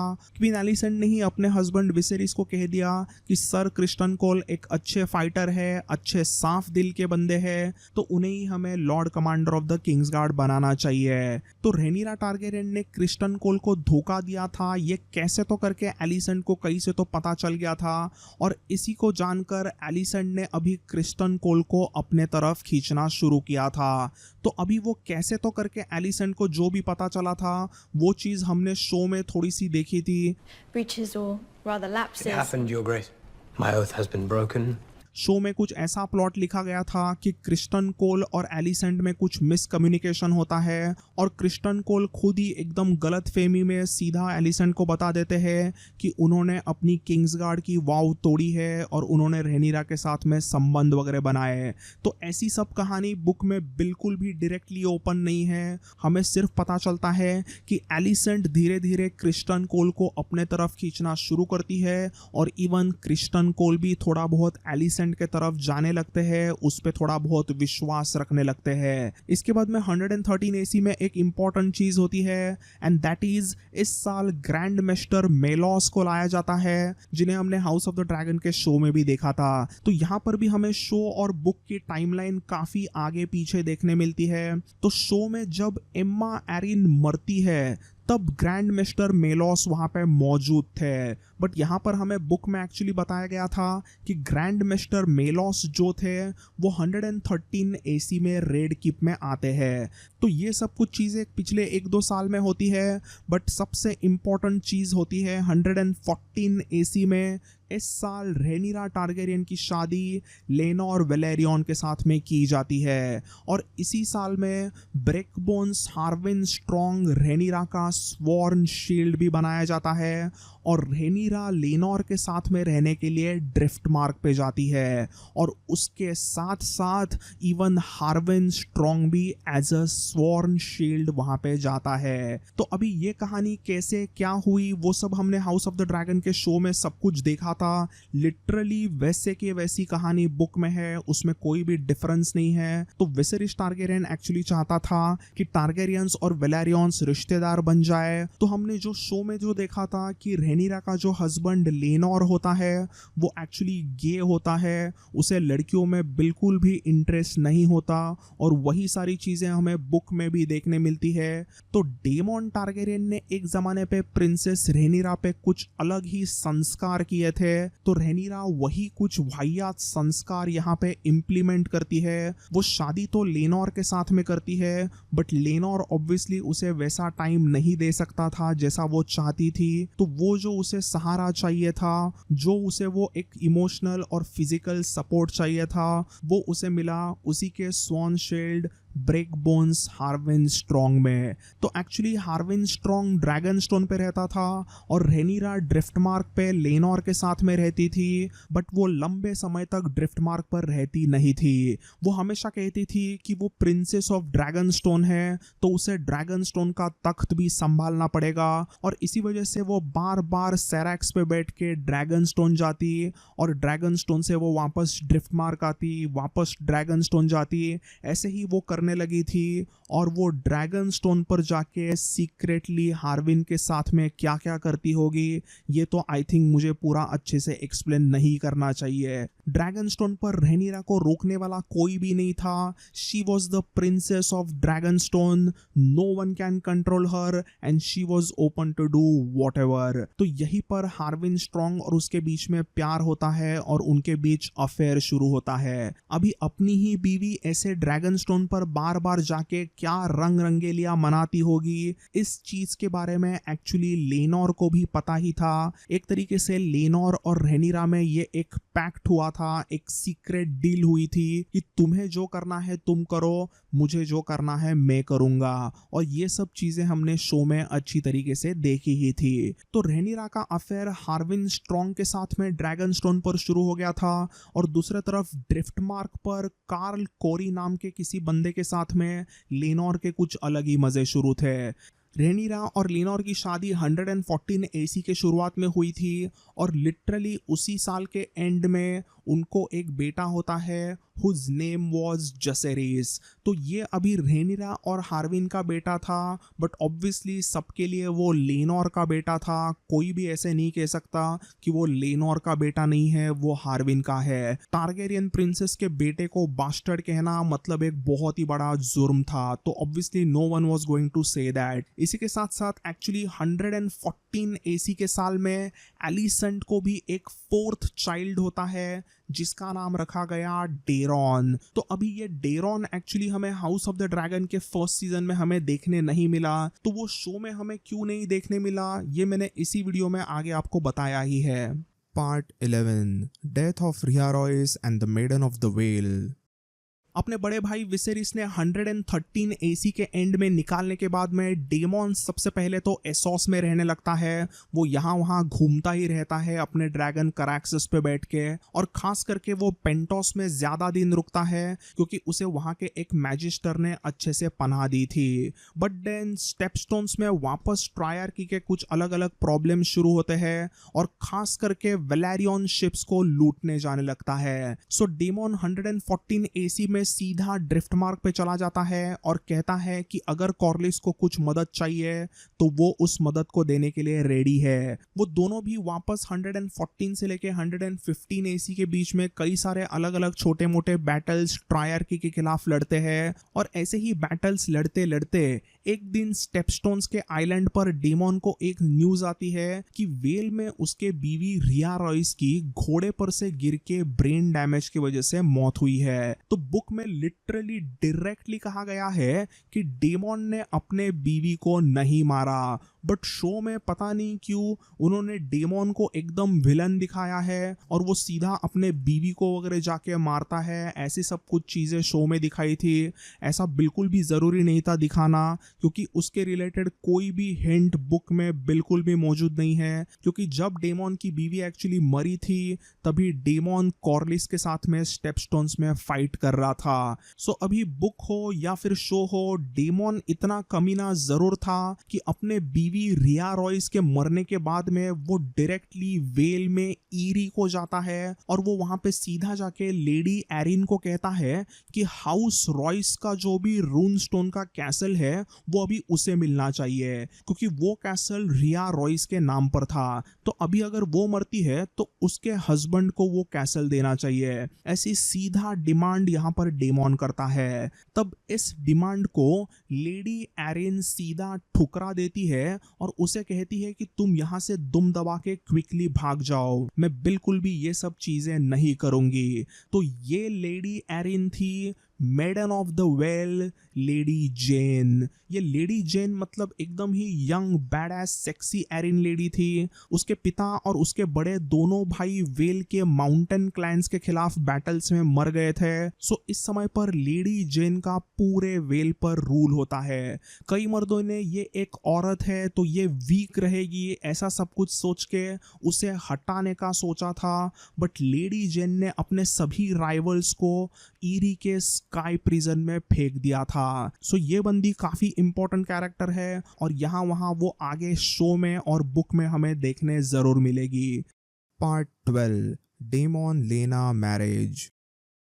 सो डेमन वेल में से वापस ड्रिफ्ट मार्क पे आता है जहां पर कॉर्लिस उसका इंतजार करता होता है। वो दोनों मिलके वापस स्टेपस्टोन्स में कैसे बैटल वगैरह करनी चाहिए उसका प्लानिंग करने वाले होते हैं। यहाँ पर वैसे डेमन काम से आया था, बट यहाँ पर ड्रिफ्ट मार्क पे आते ही उसकी नजर पड़ी थी कॉर्लिस के यंग बेटी लेना पर। तो अब ये लेना वेलेरियन मतलब इस समय की पूरे वेस्टरोस की one of the most prettiest lady ऐसा करके बुक में बताया गया था। वो इस समय पर 22 ईयर ओल्ड थी, बट अब तक उसकी शादी नहीं हुई थी। वैसे यही कुछ एक साल पहले लेना की शादी 12 साल के एक बंदे से तय की गई थी जो सी लॉर्ड का बेटा था, बट वो काफी चोमू निकला। सो लेना बार बार इस मैरिज को पोस्टपोन कर रही थी। उसे इस बच्चे में बिल्कुल भी दिलचस्पी नहीं थी। और इसी में आता है डेमन। डैशिंग डेमन को देख के तो कुछ ही मिनटों में लेना भी उस पे फिदा होती है और डेमन का भी खूबसूरत लेना पे दिल आ गया था। तो क्विकली उनके बीच में अफेयर शुरू होता है और करैक्सस और वेगार एक साथ आसमान में मजे करने लगते हैं। इवेंचुअली डेमन ने लेना का हाथ मैरिज में कॉर्लिस से मांगा and he totally accepted that, but उसने सीधा कहा कि अगर तुम्हें मेरे बेटी लेना से शादी करनी है तो सी लॉर्ड के बेटे को तुझे ड्यूएल में हराना पड़ेगा। तो डेमन ने ये चीज एक्सेप्ट की और बस 5 मिनटों के छोटे से बैटल में डेमन ने उस 12 साल के लौंडे को काट दिया। इसके बाद में डेमन और लेना की एकदम धूमधाम से शादी होती है ड्रिफ्ट मार्क पे, बट इस शादी के बावजूद भी डेमन का वैसे कोई भी घर नहीं था। अभी किंग्स लैंडिंग में वो जा नहीं सकता क्योंकि विसेरिस और उसके बीच में वैसे काफी झगड़ा हुआ था अभी, और ड्रैगन स्टोन पे भी वो बिल्कुल जा नहीं सकता क्योंकि वो टारगेरियंस का कैसल है and he wasn't welcome there. और इसी वजह से एक्चुअली वो र्यून स्टोन के कैसल को मांग रहा था, but lady Jeyne of the Vale ने उसे मना कर दिया। तो डेमन के लाइफ में घर वाली आ गई थी, बट उसका कोई घर ही नहीं था। तो इसी वजह से डेमन अपने नए बीवी लेना को लेके सीधा वापस एसोस में जाता है और वो दोनों भी अलग अलग सिटीज में वापस रहने लगते हैं। एसोस के कई सारे अलग अलग सिटीज में डेमन और लेना मेहमान बन के घूमे थे, बट इवेंचुअली यहाँ वहाँ घूमने के बाद में वापस डेमन और लेना पेंटोस के ही एक मैजिस्टर के खास मेहमान बन के रुकते हैं। इवेंचुअली बस 1 साल में ही लेना प्रेग्नेंट है ऐसा डेमन को समझता है, और अभी आगे की स्टोरी अगले पार्ट में। Part 13 Rhaenyra's book appearance. सो अभी साल आ गया था 115 एसी का, और रेनिरा इस साल अपने सेकंड बेटे लुसेरिस को जन्म देती है। तो दूसरे तरफ डेमन और लेना को 116 एसी में बेला और रेना नाम की 2 ट्विंस होती है पेंटोस में रहते समय। उनके जब दोनों बेटियां पैदा होती है तब सैड और इमोशनल लेना अपने हस्बैंड डेमन को कहती है कि ऐसे हम कितने दिन यहाँ वहाँ पर रहते रहेंगे, अपने दोनों बेटियों के लिए एक अच्छी बराबर से कोई ना कोई जगह चाहिए। तब फाइनली डेमन अपने भाई किंग विसेरिस से मिलने जाता है ताकि बेला और रेना को एक रॉयल आशीर्वाद मिल सके। 116 एसी के एंड में बेलॉन के दोनों बेटे वापस अपनी छोटी मोटी दुश्मनी छोड़ते हैं और एक दूसरे के गले लगते हैं। इसी समय में हार्विन और रेनिरा का तो अपना एक अलग सा अफेयर गर्मा गर्म शुरू हुई था।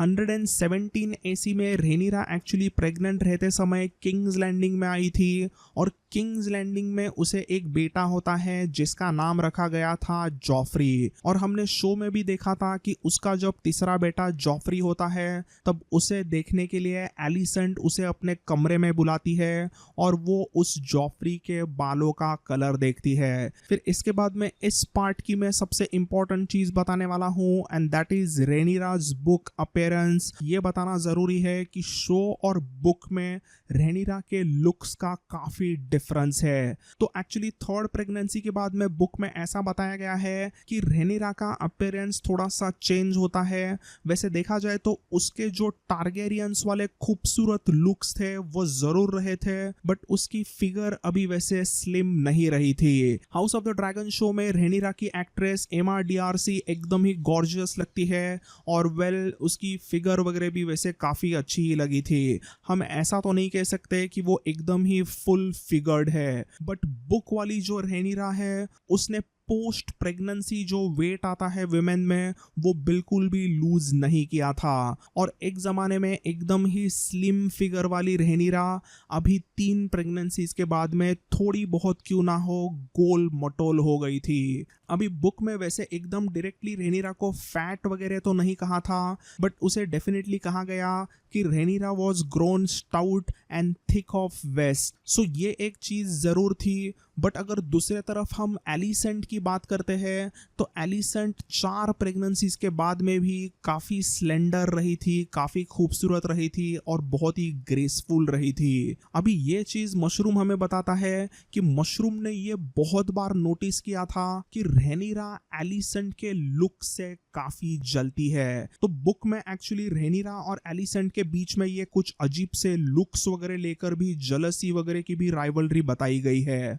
Part 14 Rhaenyra, Daemon, Lena 3-way romance. 117 AC में जॉफ्री के जन्म के बाद में वैसे 3 साल हमें बुक में कोई भी इंपॉर्टेंट चीजें देखने नहीं मिलती, बट इस टाइम पीरियड में कुछ बहुत ही गर्मा गर्म स्पाइसी स्टोरीज होती है जो शो में बिल्कुल भी मेंशन नहीं की गई है। सो 117 एसी से लेके 120 एसी तक रेनिरा कई बार ड्रिफ्ट मार्क पर लेनोर से मिलने के लिए जाती थी, और इस समय पर डेमन अपने बीवी लेना के साथ में ड्रिफ्ट मार्क के आइलैंड पर ही एकदम मस्त में घर जमाई बन के रहने लगा था। सो रेनिरा जब ऐसे ड्रिफ्ट मार्क पर आती है अचानक से, तब पति पत्नी लेना और डेमन यहाँ पर रेनिरा से मिलते हैं। अब डेमन और रेनिरा का एक पास्ट में कनेक्शन रहा था वो तो हमने देखा ही। डेमन ने यहाँ पर सालों बाद अभी बच्चों की माँ बने हुए रेनिरा को देखा और वो भी थोड़ा सा फिसल गया। इस समय पर ऐसा हो गया था कि डेमन लेना और रेनिरा इन दोनों से प्यार करता था, और उन दोनों औरतों को इसका कोई भी प्रॉब्लम नहीं था। उल्टा बड़े लेना ने रेनिरा को अपनी छोटी सिस्टर के खुले दिल से ड्रिफ्ट ड्रिफ्टमार्क पर स्वागत किया था। उनकी ऐसी अजीब सी दोस्ती देखकर इवन मशरूम वॉज शॉक, और यहीं पे उसने देखा कि उनके बीच में 3 वे स्पाइसी रोमांस शुरू हो गया। कई बार ड्रिफ्टमार्क और ड्रैगनस्टोन वासियों ने देखा था कि कैसे लेना, डेमन और रेनिरा एक दूसरे के बीच में रेस लगाते ड्रिफ्टमार्क से ड्रैगनस्टोन तक। इन दिनों में हमेशा वो तीनों भी एक साथ दिखते क्योंकि वो एक दूसरे के कुछ ज्यादा ही क्लोज फ्रेंड्स बन गए थे। सो ऐसे ही वो सो कॉल्ड फ्रेंडशिप में डिसाइड करते हैं कि जसेरिस और ल्यूसेरिस यानी जेस एंड ल्यूक जो सिर्फ 4 और 3 साल के थे, उनकी शादी बेला और रेना से की जाएगी जो कि इस समय पे सिर्फ 2 साल के थे। तो ये शादियां जो फिक्स की गई थी वो एक्चुअली यहाँ पर उनके एक अलग से रिश्ते के वजह से की गई थी, बट शो में इसका कुछ भी मेंशन नहीं था। शो में बस इतना ही बताया गया था कि ऐसी शादियां कराना अच्छा हो सकता है, इसीलिए उन्होंने करवाई थी। बट इसके पीछे का ये रेनिरा, डेमन, लेना वाला जो ट्रायंगल था, ये ज्यादा हमने शो में नहीं देखा था। Part 15 120 AC Year of the Red Spring। अभी आ गया था 120 AC का साल, और इस साल को कहते थे the year of red spring, क्योंकि इस साल में स्प्रिंग का मौसम आ गया था। बट स्प्रिंग के मौसम में काफ़ी खून बहा था, काफ़ी मौतें हुई थी, और इसीलिए इसे ईयर ऑफ रेड स्प्रिंग कहते हैं। सबसे पहले तो 120 AC में लेना की प्रेगनेंसी के दौरान मौत होती है। बुक में बताया गया था कि लेना मरने के कगार पे आई थी। ऐसा जब हुआ तभी रेनिरा एक्चुअली वहीं पे ड्रिफ्टमार्क पे होती है, और उसने डेमन को इस टफ समय पे सहारा दिया। देन यही कुछ 2-3 हफ्तों के बाद में लेनोर भी एकदम ही मिस्टीरियसली मरता है। कहते हैं उसकी फाइट उसी के बॉयफ्रेंड सर कार्ल कॉरी के साथ में हुई थी, और कार्ल कॉरी ने उसे मार के वो वहां से भाग गया है। शो में हमने ऐसा रिविलेशन देखा था कि लेनोर एक्चुअली जिंदा रहता है, उसके जगह पर किसी और के ही डेड बॉडी को रखा जाता है, और लेनोर एक्चुअली कार्ल कॉरी के साथ में बैठ के एक छोटे से नाव में बैठ के कहीं तो निकल जाता है। तो ये ट्विस्ट एक बहुत ही डिफरेंट और बहुत ही अच्छा ट्विस्ट मुझे लगा था।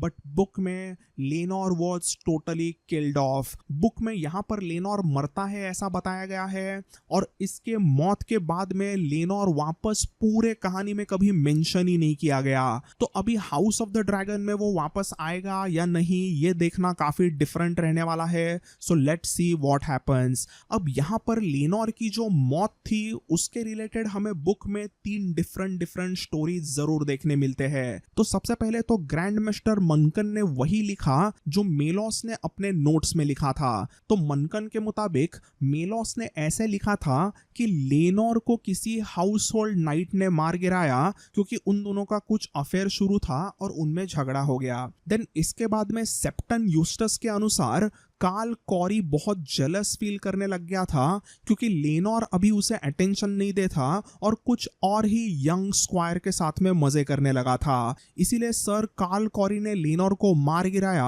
अब थर्ड आता है मशरूम। यहाँ पर मशरूम ने अपने टेस्टिमोनी ऑफ मशरूम में बताया था कि एक्चुअली लेनोर को मरवाने की जो चीज थी, जो साजिश थी, वो डेमन की थी। डेमन ने लेनोर के बॉयफ्रेंड कार्ल कॉरी को काफी सारे पैसे दिए ताकि वो लेनोर को मार दे, और इसका रीजन था कि डेमन को रेनिरा के साथ में शादी करनी थी। तो एक तरीके से शो में पहली बार मशरूम के दास्तान को एकदम अच्छे से यूज किया गया था। बट शो रनर्स ने मशरूम के कहानी में भी थोड़ा सा मसाला डाल के एक अलग ही खिचड़ी पकाई और लेनोर को जिंदा बताया। तो ये थोड़ा सा अलग ट्विस्ट था, and as I said earlier, देखते हैं उसमें आगे क्या होता है। Part 16 Greens vs Blacks First Showdown and Aemon loses his eye। Sir Laenor Velaryon की 120 AC में डेथ होती है, और लेनोर के मरने के बाद में ड्रिफ्टमार्क पर एक बड़ा फ्यूनरल ऑर्गेनाइज किया गया था, और इसमें सबसे पहली बार ग्रीन्स और ब्लैक्स थोड़े बहुत टीनेजर बनने के बाद में उनकी फेस ऑफ हुई थी। हम ग्रीन्स के साइड में एगॉन, हेलेना और एमोंड को मिलते हैं, तो दूसरे तरफ हम ब्लैक्स के सभी बच्चे यानी कि जसेरिस, ल्यूसेरिस, जॉफ्री, बेला और रेना, ऐसे 5 पांचों से मिलते हैं। यहाँ पर जो भी स्टोरी लाइन होती है वो एग्जैक्टली शो की तरह थी। एमॉन टारगेरियन सुबह सुबह वेगार को चुराता है, उसका राइडर बनता है। जब वो राइड करके वगैरह वापस आता है तो सुबह सुबह लूसेरिस, जेसेरिस और रेना और बेला ऐसे चारों उसका इंतजार करते ही होते हैं। तो वो 4 वर्सेस एमॉन्ड के बीच में फाइट होती है और उस फाइट में लूसेरिस सीधा खंजर से एमॉन्ड की एक आंख फोड़ देता है। तो इसके बाद में काफी बड़ा बवाल हुआ था। एलिसेंट और रेनिरा के बीच में एकदम हाथापाई ही होने आ गई थी। एलिसेंट सीधा कहती है कि तुम्हारे बच्चे ने मेरे बच्चे की जान लेनी चाहिए, तो रेनिरा एलिसेंट को कहती है कि तुम्हारे बच्चे मेरे बच्चों को बास्टर्ड कह रहे हैं, जो कि एक ट्रीजन है। तो ये सभी चीजें एग्जैक्टली जो शो में देखने मिली थी वही एग्जैक्टली हमें बुक में देखने मिलती है। So I won't go much in depth for this, let's move on to the next part. Part 17, Death of Harwin Strong and Lionel Strong. So यहाँ पर भी एग्जैक्टली जो शो में होता है वही बुक में होता है, बट थोड़ी सी चीज़ें डिफरेंट है। रेनिरा वर्सेस एलिसेंट के बहुत ही बड़े ड्रिफ्ट मार्क के कांड के बाद में राजा विसेरिस रेनिरा को लेके डिसीजन लेता है। वो सबसे पहले तो रेनिरा को ड्रैगन स्टोन पर ही रहने का हुक्म देता है। विसेरिस सीधा अपने बेटी रेनिरा को बता देता है कि वो कहीं पर भी ड्रैगन स्टोन से भाग के नहीं जाएगी, वो उसका तख्त है और उसे वो अभी संभालना है। इसी के साथ साथ किंग विसेरिस यहाँ पर सर एरिक कारगाइल को रेनिरा का स्वॉर्न शील्ड बनाता है और हार्विन स्ट्रॉन्ग को हैरेनहाल भेजा गया, क्योंकि सब जगह पर अभी सीक्रेटली रूमर्स फैलने लग गए थे कि रेनिरा के बेटे मे बी हार्विन के बेटे हो सकते हैं। तो हार्विन स्ट्रॉन्ग और रेनिरा बिल्कुल भी अभी एक साथ रह नहीं सकते थे and Viserys sends Harwin Strong to Harrenhal. अभी हैरेनहाल जैसे ही हार्विन स्ट्रॉन्ग अपने पिता लाइनोल स्ट्रॉन्ग के साथ में जाता है तो बस यही कुछ 2-3 हफ्तों में उनकी वहां पर एक बड़े फायर में मौत होती है। अभी लाइनोल स्ट्रॉन्ग के मरने के बाद में किंग विसेरिस वापस ऑटो हाईटावर को ही अपना हैंड बनाता है, क्योंकि क्वीन एलिसेंट ने उसके लिए तरफदारी की। वो कहती है कि मेरे पिता अभी थोड़े चेंज्ड मैन है, वो ऐसे डायरेक्टली एगोन को किंग वगैरह नहीं बनाना चाहते हैं, उनको अपने गलती का एहसास है। ऐसी सब चीजें वो अपने हस्बैंड को बताती है और विसेरिस ऑटो को ही वापस हैंड बनाता है। तो अभी स्ट्रॉन्ग्स के डेथ के रिलेटेड भी अपने तीनों क्रॉनिकलर्स ने 3 अलग अलग स्टोरीज बताई थी। सबसे पहले तो सेप्टन यूस्टस ने बताया था, जो कि ग्रीन्स के वैसे सीक्रेट सपोर्टर है। उन्होंने कह दिया कि डेमोन ने हार्विन को मरवाया ताकि वो रेनिरा के साथ में शादी कर सके। फिर मशरूम ने बता दिया कि हार्विन को सी स्नेक कॉर्लिस ने मरवाया, क्योंकि उनके बेटे लेनोर के बीवी के साथ में हार्विन ने यहाँ पे मजे कर दिए थे। Third was grand mister मनकन,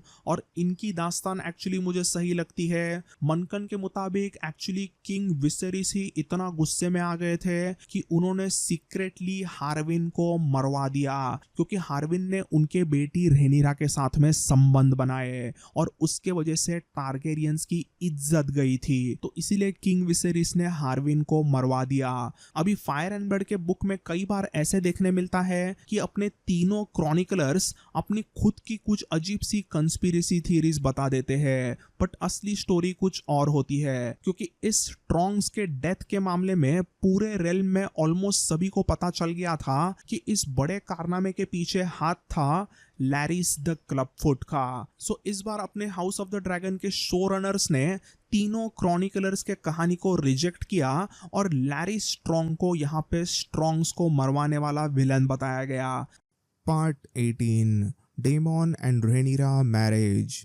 so 120 AC के शुरुआत में विद इन अ मंथ लेना और लेनोर मरे थे, बट उनके मरने के बाद में यही कुछ 3 महीने भी नहीं हुए थे कि रेनिरा और डेमोन ने शादी कर दी। उनकी शादी की न्यूज़ जैसे ही किंग्स लैंडिंग आती है तो विसेरिस को पहले तो गुस्सा आता है, बट वो आखिर क्या ही करेगा। देन इसी साल 120 AC के एंड में डेमोन और रेनिरा को एक बेटा होता है और उसका नाम भी रखा गया एगोन। तो रहेनिरा ने जानबूझ के अपने इस बेटे का नाम एगोन रखा था क्योंकि वो दिखाना चाहती थी कि मेरा एगोन असली एगोन द कॉन्करर का वारिस है, एलिसेंट तेरा एगोन मतलब फेक एगोन है। ऐसा ही कुछ उसका एटीट्यूड था और इसीलिए वो अपने बेटे का नाम एगोन रखती है। तो अभी ये जो रहेनिरा का एगोन है इसे सभी लोग वेस्टेरोस में एगोन द यंगर कहते हैं, और जो एलिसेंट का एगोन था वो रहा एगोन द एल्डर। ऐसा डिस्टिंक्शन किया गया बिकॉज ऑब्वियसली दोनों में कंफ्यूजन ना हो। Part 19. Time jump from 120 AC to 129 AC.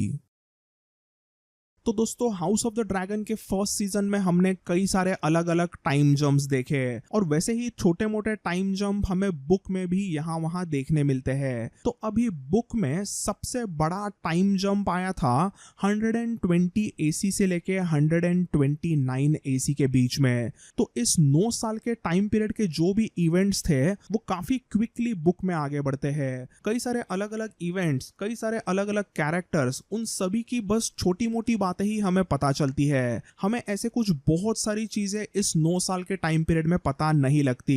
तो इस 9 साल के टाइम पीरियड में सबसे पहले तो हमें बस इतना ही बताया गया है कि विसेरिस की तबीयत अभी काफी खराब होने लगी थी।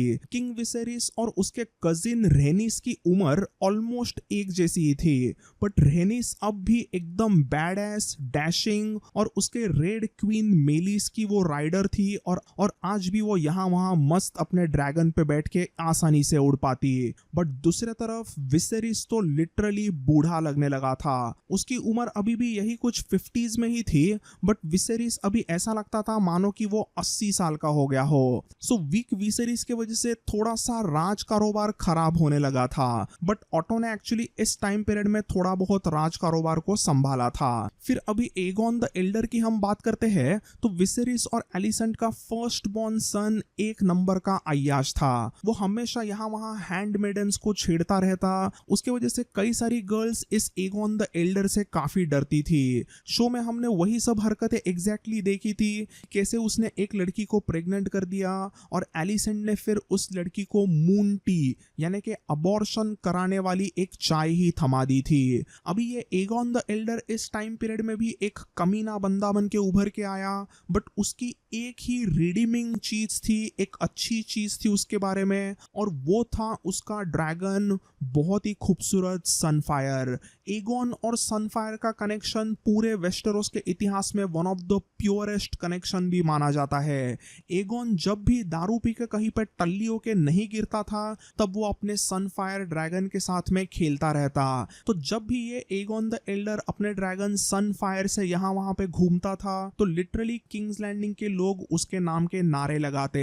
वैसे ही दूसरे तरफ थी हेलेना। तो अभी ये हेलेना कोई एकदम टारगेरियन वाली खूबसूरत औरत तो नहीं थी। बुक में बताया है कि वो थोड़ी बहुत हाई टावर्स की तरह दिखती, वो अपने माँ के ऊपर गई थी, बट ये बंदी हेलेना मतलब पूरे किंग्स लैंडिंग की एकदम लाडली बेटी थी। वो एक टारगेरियन प्रिंसेस होने के बावजूद पूरे किंग्स लैंडिंग में बिंदास घूमती थी और कई सारे स्मॉल फोक के साथ में वो बातें करती। पूरा किंग्स लैंडिंग हेलेना का बहुत रिस्पेक्ट करता।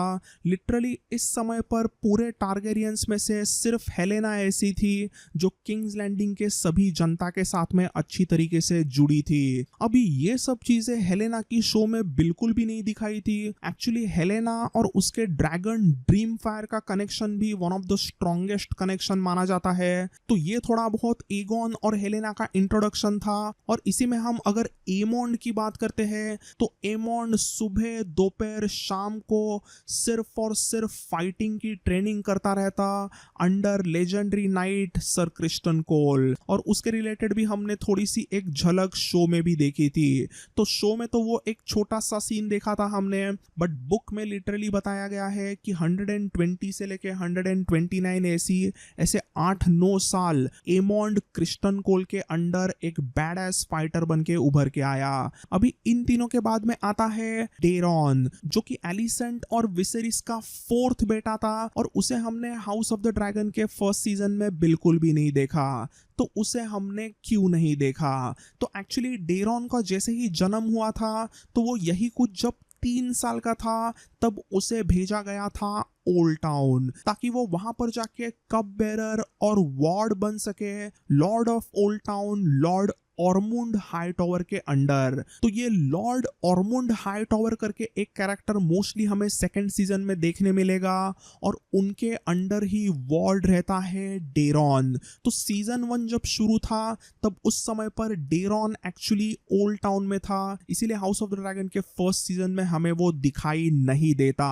इसके बाद में ग्रीन्स के साइड में और एक इंपॉर्टेंट चीज ये होती है कि 122 AC में एलिसेंट ने अपने बड़े बेटे एगॉन और हेलेना के बीच में शादी करवाई और इसी साल दूसरा तरफ ब्लैक्स के लिए रेनिरा और डेमोन को एक बेटा होता है जिसका नाम वो विसेरेसी रखते हैं। फिर 123 AC में एगॉन द एल्डर और हेलेना को 2 ट्विंस होते हैं, जहेरिस एंड जहरिया, और उनका नाम ये रखा जाता है लेजेंडरी ओल्ड किंग जहेरिस के नाम पर। बट मशरूम की माने तो एगॉन को इस समय पर सिर्फ अपने बीवी हेलेना से ही बच्चे नहीं हुए। मशरूम तो ये कहता है कि एगॉन स्ट्रीट ऑफ सिल्क पर कई बार अलग अलग प्रोस्टिट्यूट के साथ में संबंध बनाता और वहां पर उसे एक बेटा भी हुआ था। तो ये एक छोटी सी इंपॉर्टेंट मशरूम की इंफॉर्मेशन थी। देन ऐसे ही हम थोड़े से आगे बढ़ते हैं तो डायरेक्टली 127 AC में एगॉन और हेलेना को और एक बेटा होता है जिसका नाम रखा गया मेलॉर। फिर इसी 127 साल के शुरुआत में सी स्नेक कॉर्लिस वेलेरियन को विंटर फीवर की डेंजरस बीमारी होती है और उसके भाई वेमोंड वेलेरियन ने एक अलग ही बगावत कर दी। तो अभी उस बगावत में मैं बिल्कुल नहीं ज्यादा इन डेप्थ जाऊंगा, वो पूरी कहानी बुक में भी एग्जैक्टली वैसे ही होती है जैसे शो में बताई गई है। वो वेमोंड ड्रिफ्टमार्क का तख्त मांगने के लिए किंग्स लैंडिंग में आता है और प्रिंसेस रेनिरा को भरे दरबार में भला बुरा कहता है और डेमोन उसे सभी के सामने वही के वही काट देता है। फिर 127 AC के एंड में विसेरिस बीमार हुआ और हमने देखा कि उसकी शो में कितनी बुरी तरीके से हालत हुई थी। ऐसा कुछ एकदम विसेरिस इतना भयंकर वगैरह दिखने लग गया है, इतना वीक हो गया है, एकदम मरने के कगार पे आ गया है, ऐसा बिल्कुल भी चीजें बुक में मेंशन नहीं थी। बुक में बस इतना ही बताया गया था कि वो 50 साल के होके भी ऐसा लगता था कि मानो वो 80 साल का है। उसने राज कारोबार देखना अभी टोटली बंद किया था, वो राजा होके भी एक तरीके से रिटायर हो गया था। हमेशा किंग विसेरिस अपने 3 पोते जहरिया, जहेरिस और मेलॉर के साथ में खेलता रहता और उसमें ही टाइम स्पेंड करता। इन सभी चीजों के बाद में भी विसेरिस ने एक बार ऐसा सोचा कि उसने इतने सालों से ग्रीन्स वर्सेस ब्लैक्स ऐसी दरार देखी है। ऑब्वियसली उसने हमेशा सेंस किया था कि उसके बीवी और उसके बेटी में कुछ बहुत ही बड़े प्रॉब्लम्स है और यही प्रॉब्लम्स उसके मरने के बाद भी शुरू रहे तो कुछ बहुत ही बड़े और अलग लेवल पे प्रॉब्लम्स हो सकते हैं। ये विसेरिस को पता था और इसीलिए किंग विसेरिस ने एक फैमिली डिनर किया था सबके साथ में। उसने ब्लैक्स और ग्रीन्स को सबको एक साथ बुलाया और हमने वो भी एकदम अच्छी तरीके से house of the dragon season 1 के 8th एपिसोड में देखा था। अभी उसमें भी मैं ज्यादा नहीं जाऊंगा। बुक में भी वो सभी डिनर वैसे क्या वैसे ही होता है जैसे हमने शो में देखा था। एमोंड वहां पर वो पन वगैरह यूज करके 3 स्ट्रॉन्ग बॉयज वगैरह कहता है और कुछ प्रॉब्लम्स क्रिएट होते हैं और फिर हमें यहीं पे एमोंड वर्सेस डेमोन, ये पहली बार हमें एक जबरदस्त फेस ऑफ देखने मिलती है। अभी आगे जाने के पहले वापस मुझे एक बहुत ही इंपॉर्टेंट बात यहाँ पर कहनी है कि शो में हमने कई बार देखा कि एलिसेंट और रेनिरा कुछ दोस्त वगैरह रहते हैं, ऐसा बार बार इक्वेशन यहाँ वहाँ फर्स्ट सीजन में देखने मिलता है। तो ये जो चीज थी वो बिल्कुल भी बुक में नहीं है। तो शो में हमने देखा कि जब फैमिली डिनर वगैरह खत्म होता है, सब कुछ शांत होता है, तो एकदम एलिसेंट और रेनिरा हाथ मिलाते हैं जैसे कि वो बहुत ही पुराने दोस्त है। अभी भी उनके बीच में एकदम ही इमोशनल बातें वगैरह होती है, ऐसा कुछ शो में दिखाया है। बट इन सभी चीजों का बुक में बिल्कुल भी मेंशन नहीं है। इस समय तक मतलब यही कुछ 127 के एंड तक रेनिरा और एलिसेंट एक दूसरे से नफरत करते थे। तो अभी आगे बढ़ते हैं। 127 AC का साल वैसे खत्म ही होने आ गया था और इस साल के एंड में एक्चुअली ग्रैंड मास्टर मेलॉस मरते हैं और उनके जगह पर लाया जाता है ग्रैंड मास्टर ओरवाइल को। अभी ये ऑरवाइल कैरेक्टर इजीली पूरे डांस ऑफ द ड्रैगन्स की आने वाले कहानी का one of the most important character होगा and personally he is one of my favourite characters. So ऐसे ही 128 एसी का जो अगला साल होता है उसमें ज्यादा कुछ होता है वो पता नहीं चलता। हम डायरेक्टली 129 एसी के शुरुआत में पहुंचते हैं एंड 129 एसी के शुरुआत में उसकी अपने बिस्तर में मौत होती है। After Viserys death the storm broke out and the dragons danced. Part 20 The Green Council 129 AC से लेके 131 एसी के बीच में एक ऐसा वॉर हुआ जिसने पूरे वेस्टेरोस के फ्यूचर को एक तरीके से शेप किया। ये 3 साल वेस्टेरोस के इतिहास के डेडलीस्ट ईयर्स माने जाते हैं। इन 3 सालों में इतनी मौतें होती है कि लिटरली वेस्टेरोस की पॉपुलेशन आधे से ज्यादा कम हो जाती है। अभी इस वॉर को आज तो सभी सिंगर्स बहुत ही क्यूट अंदाज में कहते हैं it was the Dance of the Dragons, but Westeros के स्मॉल फोक तो आज भी उस वॉर को उसके असली नाम से बुलाते हैं, the dying of the dragons. और यही पूरा war dying of the dragons हमें हाउस ऑफ द ड्रैगन के आने वाले अगले सीजन्स में देखने मिलेगा। तो हाउस ऑफ द ड्रैगन का सीजन 1 खत्म होते होते इस वॉर की घंटी बजती है जब किंग विसेरिस मरता है। तो अभी किंग विसेरिस के मरने के बाद में एग्जैक्टली बुक में क्या चीजें हुई वो काफी डिफरेंट थी। तो ऐसा बताया गया है कि किंग विसेरिस की मौत 129 एसी के third day of the third moon पर हुई। मतलब बेसिकली 129 एसी के फरवरी मंथ में विसेरिस की लाश एक सर्विंग मैन को यानी कि नौकर को मिल गई थी। अभी ये बात इस नौकर ने क्विकली जाके बताई क्वीन एलिसेंट को। तब क्वीन एलिसेंट ने डायरेक्टली वही के वही पर उस नौकर को कस्टडी में ले लिया और उसने किंग विसेरिस के डेड बॉडी वाले रूम को टोटली सील कर दिया। तो आपको अभी समझा ही होगा कि क्वीन एलिसेंट मतलब कोई दूध की दूली नहीं थी जैसे शो में दिखाया था। उसने जैसे ही विसेरिस मरा तो उसने क्विकली अपने एक्शन लेनी शुरू कर दी। सबसे पहले तो एलिसेंट ने सभी किंग्सगार्ड को अपने रूम में बुलाया। इस समय पर किंग्स लैंडिंग में सिर्फ 5 किंग्सगार्ड थे। Lord commander sir Criston Cole himself, sir Rickard Thorne, sir Steffon Darklyn, sir Willis Fell और हाउस कारगाइल के ट्विंस में से एक सर एरिक कारगाइल। अभी बाकी बचे हुए 2 किंग्सगार्ड सर एरिक कारगाइल और सर लॉरेंस मारब्रांड प्रिंसेस रेनिरा के यहाँ पर ड्रैगन स्टोन पर थे। अभी इस ग्रीन काउंसिल के मीटिंग में मौजूद होती है खुद क्वीन एलिसेंट, उसके पिता hand of the king Otto Hightower, sir Criston, iron lord Jasper Wylde, sir Tyland Lannister, grand maester Orwyle और master of coin Lyman Beesbury. अभी इसके बाद में इस मीटिंग में जो कुछ भी होता है वो एग्जैक्टली शो में जैसे बताया था वैसे ही कुछ हद तक हुआ। सबसे पहले तो hand of the king auto ने सीधा कह दिया कि अभी अगला राजा कौन बनेगा इसके रिलेटेड हमें डिस्कशन करना पड़ेगा। तब बूढ़े मास्टर ऑफ कॉइन लाइमन बिस्बेरी सीधा रेनिरा की साइड लेकर बताते हैं कि हमें इसमें डिस्कस क्या करना है। मरे हुए राजा विसेरिस की आखिरी दम तक ख्वाहिश तो यही थी कि उसकी बेटी रेनिरा तख्त पे बैठेगी। तो ऐसी सब लाइमन बिस्बेरी बातें करने लगता है तो सर क्रिस्टन कोल वहीं पर बूढ़े लाइमन बिस्बेरी का गला काट देता है। सो इस पूरे आने वाले भयानक वॉर का जो इसे फर्स्ट ब्लड कह सकते हैं वो हुआ था बूढ़े अच्छे प्यारे मास्टर ऑफ कॉइन लाइमन बिस्बेरी का। उनकी यहाँ पर एलिसेंट के कमरे में मौत होती है और यहीं से खून की नदियां बहनी शुरू होती है। वहां पर लाइमन बिस्बेरी की लाश वैसी ही पड़ी थी और उसके लाश के सामने ग्रीन काउंसिल की आगे मीटिंग शुरू होती है। पहले तो एलिसेंट अपने बेटे एगोन का कॉरोनेशन का प्लान बनाती है और आगे अगर पोटेंशियल वॉर वगैरह होता है तो उसे किस तरीके से टैकल करना चाहिए उसके रिलेटेड डिस्कशन होता है। ऑटो यहाँ पर ऑरवाइल को बताता है कि अगला राजा एगोन ही बनेगा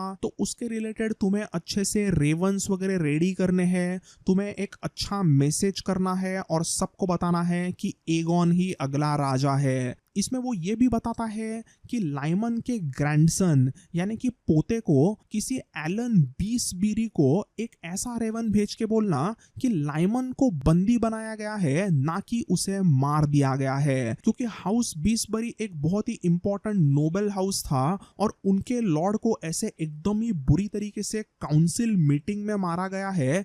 ये चीज सबको पता चली तो ग्रीन्स के लिए वो बहुत ही बुरा रहेगा, तो इसीलिए इस चीज को छुपाना उनके लिए बहुत ही इंपॉर्टेंट था और वो इस चीज को डिसाइड भी करते हैं। फिर आगे ग्रीन काउंसिल की मीटिंग कंटिन्यू रहती है और यहाँ पर भी शो और बुक में एक बहुत ही बड़ा बहुत ही इंपॉर्टेंट डिफरेंस है। तो अभी हमने हाउस ऑफ द ड्रैगन के शो में इस ग्रीन्स के स्मॉल काउंसिल मीटिंग में देखा था कि क्वीन एलिसन को उसके पिता ऑटो और पूरा बाकी का ग्रीन काउंसिल उसके पीठ पीछे क्या कर रहा है उसके बारे में पता ही नहीं होता, और ये चीज टोटली डिफरेंट बुक में है। शो में तो ऐसा दिखाया है कि एलिसन बहुत ही भोली भाली सी बंदी होती है, उसे एकदम ऐसा वॉर वगैरह करना नहीं होता, उसे सबसे पहले कुछ दोस्ती वाले रेनिरा को रेवंस वगैरह भेजने होते हैं, बट इस चीज के खिलाफ ऑटो बात करता है और फिर ऑटो और रेनिरा के बीच में एक अलग सा पावर स्ट्रगल वहां पे शुरू होता है। ऐसा कुछ अजीब सा बहुत ही डिफरेंट एंगल हमें शो में दिखाई देता है, बट बुक में ऐसी बिल्कुल भी चीजें मौजूद नहीं है।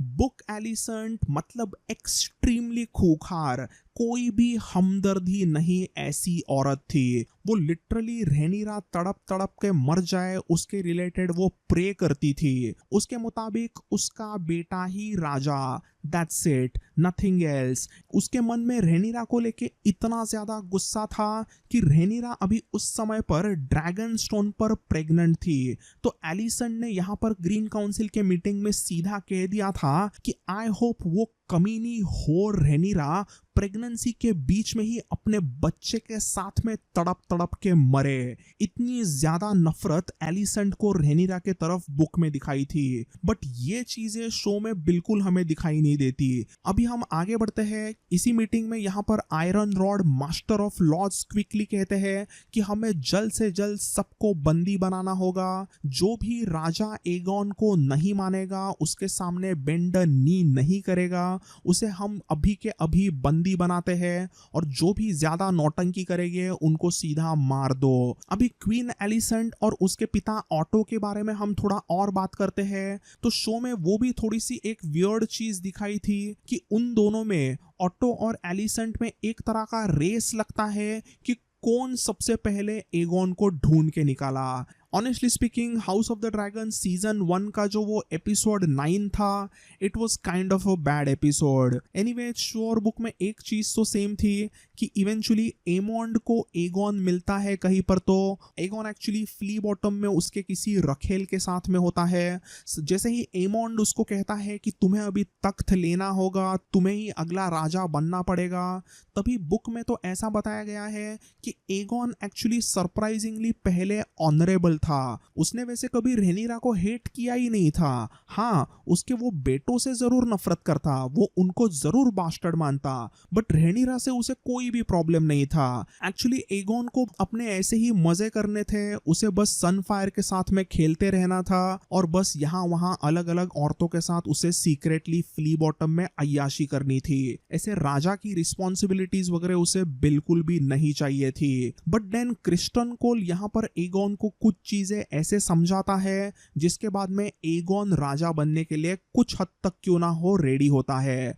क्रिस्टन कोल यहाँ पर सीधा एगॉन को बोलता है कि तुम ट्रू बॉर्न टारगेरियन हो, मतलब रेनिरा के आयरन थ्रोन के सामने तुम खतरा होगे, तुम्हारे बच्चे भी रेनिरा के लिए खतरा रहेंगे। और मुझे पूरा यकीन है एगॉन, डेमन और रेनिरा मिलके तुम्हें और तुम्हारे भाई बच्चों को सबको मार देंगे, और वैसा करने के बाद में रेनिरा के बास्टर्ड बेटे आयरन थ्रोन पे बैठेंगे। तो ऐसा चलेगा तुम्हें? तो इस तरीके से क्रिस्टन कोल एगॉन को वहां पे समझाता है और एगॉन एक्चुअली क्विकली समझ भी जाता है। फिर इस ग्रीन काउंसिल के मीटिंग में और एक चीज हमें देखने मिलती है बुक में, and that is selection of commander of the city watch. तो master of laws Jasper Wylde को ऐसा लगता है कि सिटी वॉच का अभी का जो कमांडर इंचार्ज है वो थोड़ा सा डेमन का लॉयलिस्ट है, तो उसके वजह से उस बंदे को हटाना जरूरी है, ऐसा जैस्पर वाइल्ड इस मीटिंग में कहते हैं। तो इस चीज को एक्सेप्ट किया जाता है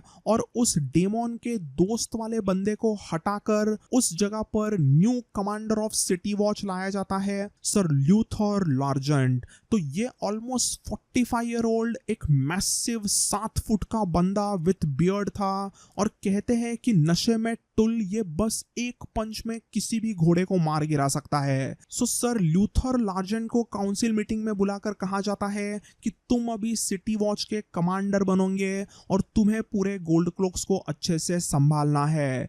बट अभी यहाँ पर भी ऑटो बहुत ही बड़ा शातिर बंदा था।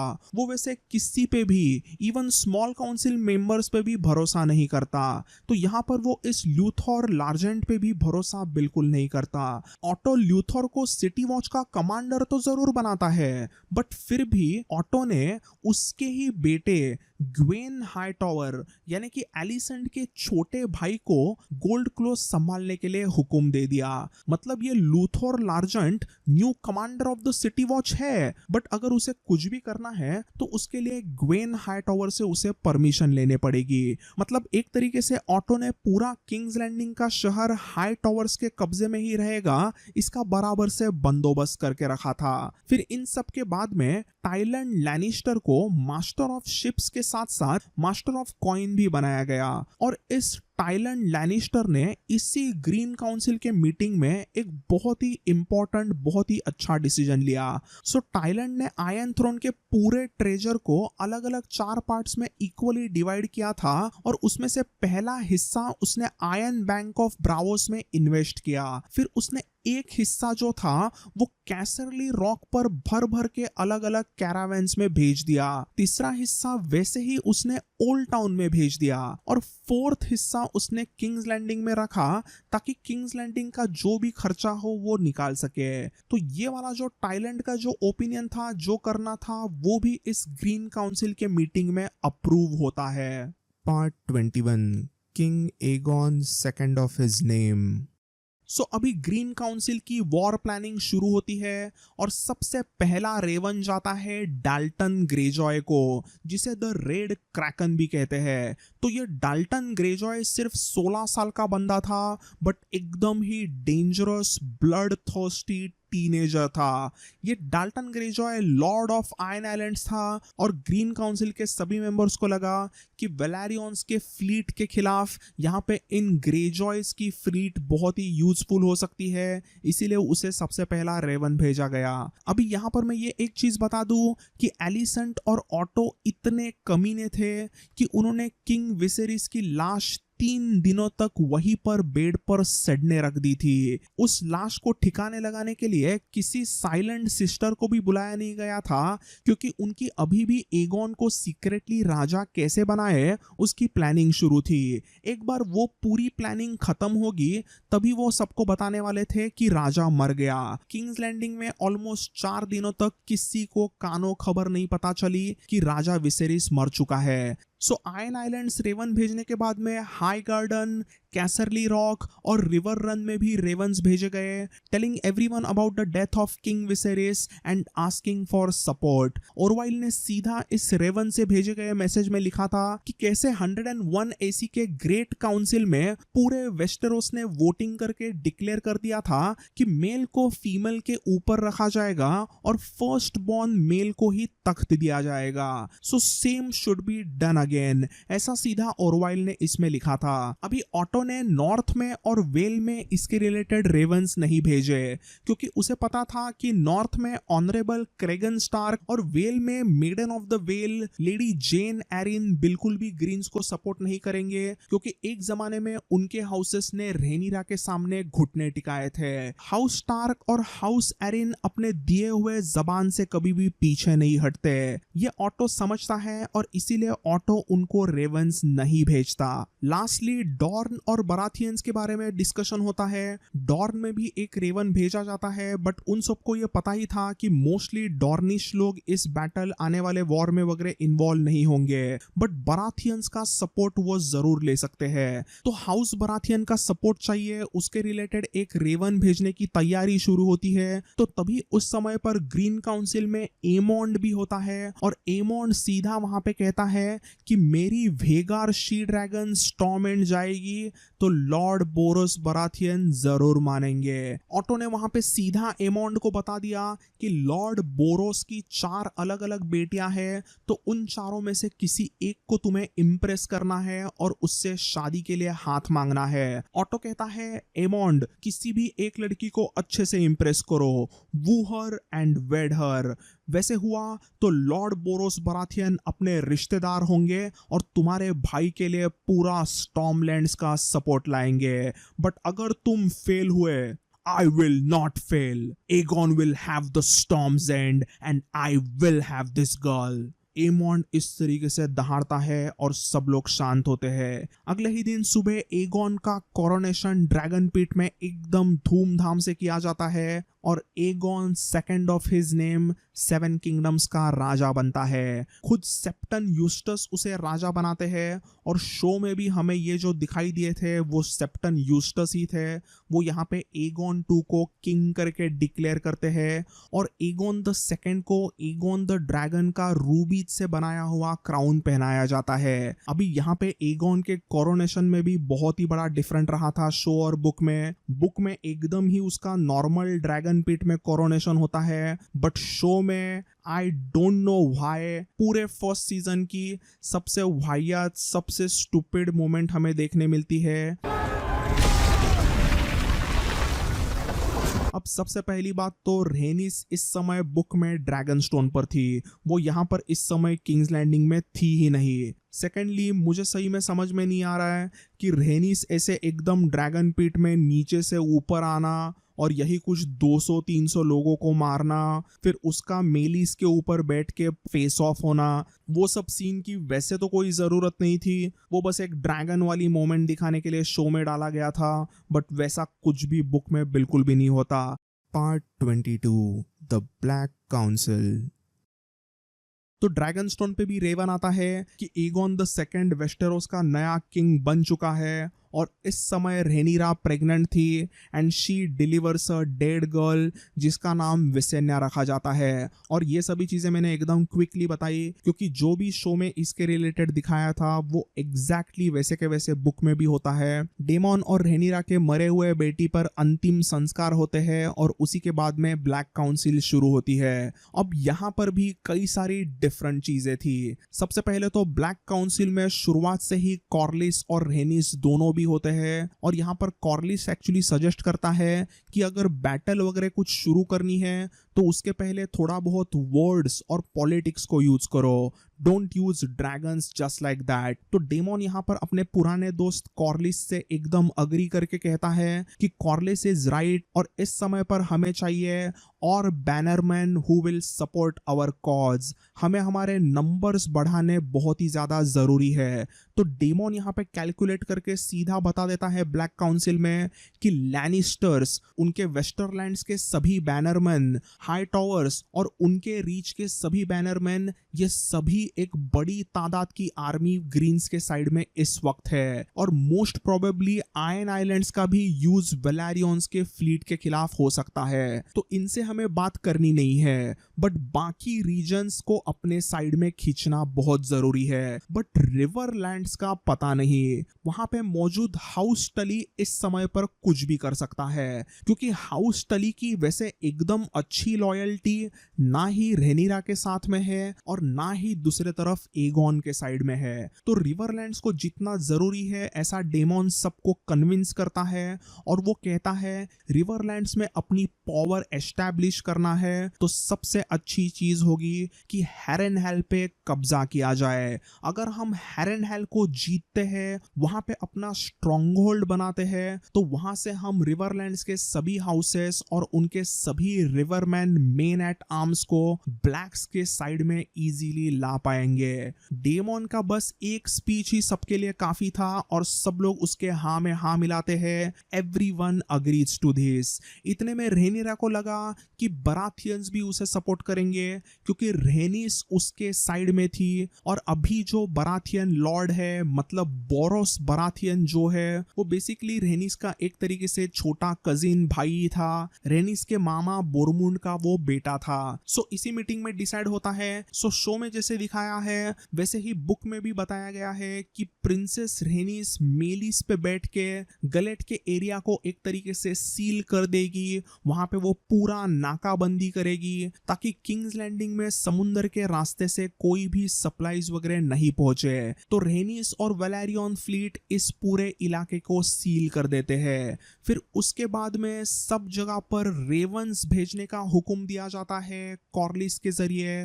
कॉर्लिस वहां पर मौजूद मिस्टर गरार्डिस को बता देते हैं कि जल्द से जल्द सबको रेवंस भेजा जाए और उस रेवंस के मैसेज में बताया जाए कि राजा विसेरिस ने आखिरी दम तक रेनिरा ही उसकी हेयर है ऐसा बताया था और पूरे रेल्म ने उसके सामने बेंड द नी किया था। तो वही आयरन थ्रोन पे बैठनी चाहिए, वही असली हकदार है आयरन थ्रोन की। तो यहाँ पर 14 ईयर ओल्ड जसेरिस सीधा कहता है कि कुछ लॉर्ड्स के लिए रेवन जरूर ठीक है बट कई लोगों से डायरेक्टली इन पर्सन जाके बात करना आसान होगा। वो कहता है mother dragons will win the lords quicker than the ravens. हमारे कमीने अंकल एमोंड ने हमें स्ट्रॉन्ग्स कहा बट हमारे अंदर कैसा टारगेरियंस का खून है ये सबको पता चलेगा जब वो हमें ड्रैगन्स पर देखेंगे। Dragons can fly faster than ravens, and they're more convincing. Rhaenyra इस बात को हंस के एक्सेप्ट करती है बट सीधा वो अपने छोटे बेटे जॉफ्री के तरफ देख के कहती है कि तुम कहाँ नहीं जाओगे। जैसे मैंने कहा जसेरिस इस समय 14 ईयर ओल्ड था तो ल्यूसेरिस ल्यूक 13 ईयर ओल्ड था but Geoffrey was only 11 year old. तो इस ब्लैक काउंसिल के मीटिंग में डिसाइड होता है कि जसेरिस नॉर्थ में जाएगा जो कि एक लॉन्ग एंड डेंजरस जर्नी होगी और ऑन दैट जर्नी वो वेल में भी रुकेगा एंड देन दूसरे तरफ ल्यूसेरिस जाएगा स्टॉर्म सेंट पर। सो ब्लैक काउंसिल खत्म होता है और जेस और ल्यूक अलग अलग डायरेक्शंस में चले जाते हैं और ऐसा होने के बाद में कुछ ही दिनों के बाद में ड्रैगन स्टोन पर आते हैं सर स्टेफन डार्कलेन और उनके पास होता है ओल्ड किंग जहेरिस और किंग विसेरिस का क्राउन। तो शो और बुक में ये भी थोड़ा सा डिफरेंस था। शो में हमने देखा कि सर एरिक कारगाइल थ्रोन को लेके आते हैं ड्रैगन स्टोन पर। तो जैसे ही सर स्टेफन डार्कलेन विसेरिस और जहेरिस का क्राउन लाते हैं तो उसी दिन शाम को डेमोन रेनिरा के सर पे उस क्राउन को रखता है और उसे queen of the 7 kingdoms declare करता है। और उसके बाद में रेनिरा सभी के सामने पहली अनाउंसमेंट में डिक्लेयर करके बताती है कि एगोन द सेकंड, एलिसेंड और ऑटो इस रेल्म के दुश्मन है, वो सभी ट्रेटर्स है। और इसके बाद ही सब जगह पे रेवंस भेजे जाते हैं कि bend knee in front of queen of 7 kingdoms Rhaenyra Targaryen. मेरे बचपन में पूरे रेल्म के सभी लॉर्ड्स ने मेरे सामने बेंड नी किया था तो अभी उन्हीं घुटनों को मेरे सामने बेंड करने का समय आ चुका है। इसी के साथ साथ वो एक स्पेशल मैसेज किंग्स लैंडिंग में भी भेजती है। उस मैसेज में वो सीधा एगोन को कहती है कि तुम मेरे सामने बेंड नी करना और मेरे से माफी मांगना और तुम्हें माफ किया जाएगा। तुम्हारे बीवी बच्चे और सबको मैं जिंदा रखूंगी because I have mother's mercy in me. मैं तुम्हें मारकर कोई भी किंग्सलेयर नहीं बनना चाहती। ये रेवन जैसे ही किंग्स लैंडिंग में आता है तो एगोन द सेकंड अलग लेवल पर बौखला गया। एगोन जैसे ही राजा बन गया था उसमें एक अलग सा पावर का नशा आ गया था और वो जो भी मन में आए वो करने लग गया था। ये रेवन जैसे उसके सामने पड़ा गया तो उसे इतना गुस्सा आता है कि वो स्मॉल काउंसिल मीटिंग में सीधा कह देता है कि अभी के अभी ड्रैगन स्टोन पर अटैक करते हैं और सबको मार डालते हैं। अभी ये नॉनसेंस नॉनसेंस सुनने के बाद में सब उसे थोड़ा शांत करने की कोशिश करते हैं और इसी में ऑरवाइल कहता है we should not wage war directly, पहले मुझे ड्रैगनस्टोन पे जाके एक बार उनसे बात करने दो। जैसे ही एगोन ने ये सब बातें सुनी तो उसने अपने किंग्सगार्ड को ऑरवाइल को रेड कीप के ब्लैक सेल में डालने का हुक्म दे दिया गुस्से में। जैसे ही किंग्सगार्ड आगे आते हैं उसे पकड़ने के लिए, बीच में आती है हेलेना और एलिसेंट। वो दोनों गार्ड्स को रोकते हैं और एगोन को समझाते हैं कि ओरवाइल की बात सही है।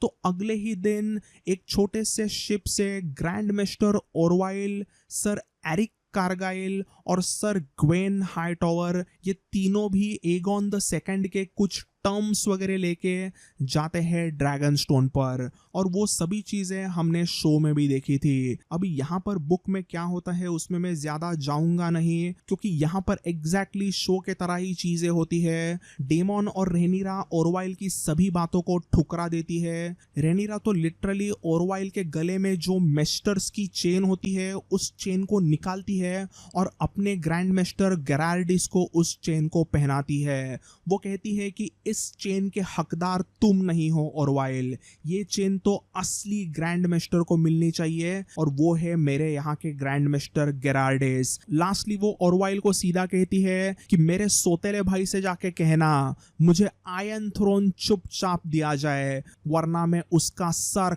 काट के आयरन थ्रोन को ले लूंगी। अब ये सब चलते हुए एक यहाँ पे छोटी सी साइड स्टोरी शुरू थी। तो एक्चुअली जब ग्रैंड मास्टर ओरवाइल, रेनिरा और डेमन से बात करते होते हैं तो ओरवाइल के साइड में खड़ा था सर एरिक कारगाइल और दूसरे तरफ रेनिरा के साइड में उसका स्वॉर्न शील्ड खड़ा था सर एरिक कारगाइल। दोनों सगे जुड़वा भाई एक दूसरे के सामने एनिमीज की तरह खड़े थे, क्योंकि वो अपने वाउज से बंधे हुए थे।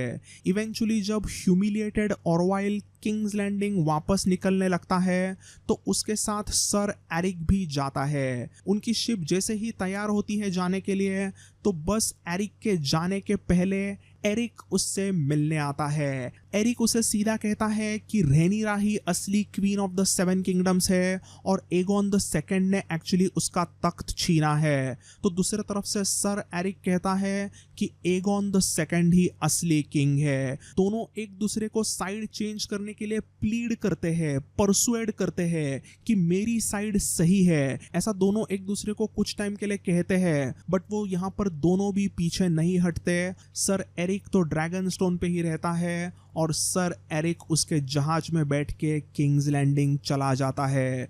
तो अभी इस लम्हे के ऊपर इस पल को लेके ग्रेट वेस्टरोसी सिंगर ल्यूशियन ऑफ टार्थ ने एक बहुत ही आइकॉनिक सॉन्ग लिखा था जिसका नाम रखा गया फेयरवेल माय ब्रदर, जो आज भी वेस्टरोस में हर घर में गाया जाता है। सो ऑरवाइल आता है किंग्स लैंडिंग में और एगोन द सेकंड को रेनिरा और डेमन का संदेशा देता है। वो कहता है कि रेनिरा अभी अपने आप को क्वीन कह रही है और उसने इवन विसेरिस और जहेरिस के क्राउन को भी पहना है। उसने तुम्हें मैसेज दिया है कि तुम्हें अभी के अभी तख्त को खाली करना है, वरना बहुत बड़े प्रॉब्लम्स हो सकते हैं। इस समय पर एगोन को बहुत गुस्सा आता है, बट सरप्राइजिंगली वो अपने गुस्से को कंट्रोल करके बस गुस्से में माँ और हेलेना को देख के कहता है तुम्हें मिली तसल्ली, आपके वजह से मैंने अपने बड़े बहन को पीस ऑफर दिया, बट अभी आगे जो होगा उसकी जिम्मेदारी मेरी सौतेली बहन रेनिरा ही लेगी। और इस वॉर की एक्चुअली शुरुआत होती है एक भयानक डेथ से। Part 23 Death of Lucerys and the Dance of the Dragons begins. So Luke और उसका मीडियम साइज ड्रैगन एरैक्स आते हैं स्टॉर्म सेंड पर और आते ही वो वहां पर देखते हैं भयानक वेगार को। अभी यहाँ पर वेगार है मतलब एमोंड अंदर पहले से ही होगा ही। तो अभी एक्चुअली ल्यूक के आने के पहले एमोंड और बोरोस बराथियन के बीच में भी अंदर काफी अच्छी मीटिंग हुई थी, जिसके बारे में बुक में अच्छे से मेंशन किया गया है, बट शो में वो पूरी चीज काट दी गई है। सो एमोंड एक्चुअली लॉर्ड बोरोस के सामने आता है और बोरोस को देखकर सीधा कहता है कि लॉर्ड बोरोस, आपकी 4 बेटियां हैं, आपको अब आगे बेटा होगा तो वही लॉर्ड ऑफ स्टॉर्म सेंड बनेगा। सो आयरन थ्रोन पे वैसे ही रूल क्यों नहीं लागू करेंगे? उस होर रेनिरा का दावा रॉन्ग है। मेरा बड़ा भाई एगॉन असली राजा है। He has the name of the conqueror. Aemond ने ऐसे दहाड़ मारने के बाद में बोरोस ने वहां पे सीधा कह दिया, अबे चल चल वो सब ठीक है, मुझे मत समझा बच्चे। तू ये बता मेरे 4 लड़कियों में से तू किसके साथ शादी करेगा? मेरी पहली बेटी है कसांड्रा, वो दिखने में ठीक ठाक है बट वो इस पूरे 4 गर्ल्स की लीडर है और तुम सबको पूछ सकते हो कि इस ग्रुप को क्या कहते हैं। They are called as 4 storms. Then मेरी सेकंड बेटी है मैरिस, वो थोड़ी सी फियर्स है बट एकदम शातिर और क्लेवर है, तो तुझे काफी मदद मिल सकती है। देन तीसरी बेटी मेरी थोड़ी शांत है, उसका नाम है Allen. And then lastly 4th है फ्लोरेस, वो सबसे प्रिटी है बट वो सबसे छोटी है। You might like her, so you decide Targaryen lad what do you want. अभी लॉर्ड बोरोस के ऐसा कहने के बाद में एमॉन तो इतना बड़ा कमीना था कि उसने 4 लड़कियों को उनके ही बाप के सामने किस किया ताकि वो डिसाइड कर पाए कि कौन अच्छा किसर है और किसके होठों का उसको अच्छा मजा आ रहा है। एमॉन्ड मतलब जैसे कि सब कहते हैं 1 नंबर का चैड। तो अभी उसने ऐसा सब किसिंग गेम लॉर्ड बोरोस के सामने दरबार में ही किया और सबको किस करने के बाद में वो मैरिस के तरफ पॉइंट करके सीधा कहता है, लॉर्ड बोरोस ये आपकी बेटी तो मुझे बिल्कुल पसंद नहीं, बट बाकी गर्ल्स के बारे में मुझे सोचने का थोड़ा टाइम दो, मैं आपको बता देता हूँ। इस बदसूरत मैरिस से तो मैं शादी बिल्कुल नहीं करूंगा। जैसे ही उसने मैरिस को ऐसे बदसूरत वगैरह उसके मुंह पे कह दिया तो मैरिस को बहुत गुस्सा आया था।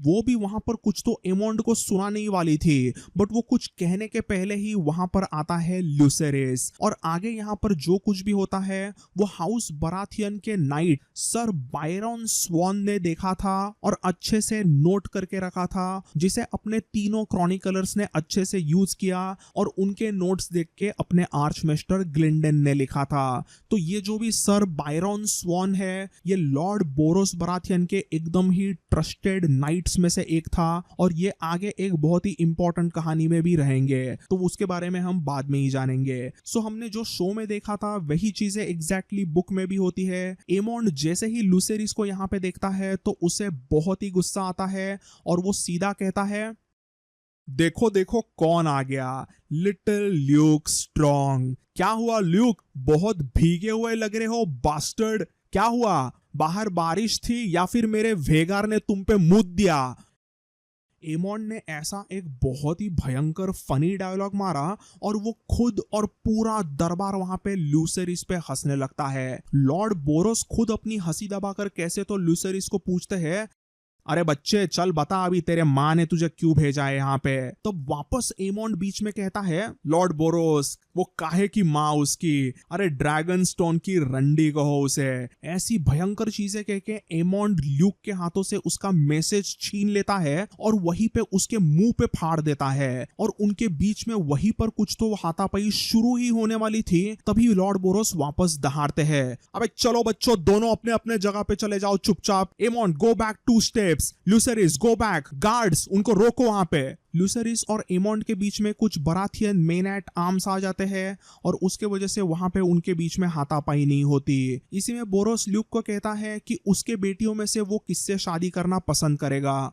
तो ल्यूक सीधा कहता है कि उसकी शादी तो पहले से ही रेना से तय है, सो वो किसी से भी शादी नहीं कर सकता। तो इसके रिप्लाई में लॉर्ड बोरोस कहते हैं, अच्छा बच्चे तू मेरे किसी बेटी से शादी नहीं करेगा, तुम्हारा ब्लैक्स के साइड का हाउस टारगेरियन हाउस बराथियन से रिश्ता नहीं करेगा, तो तू एक काम कर, तू यहां से दुम दबाकर भाग जा।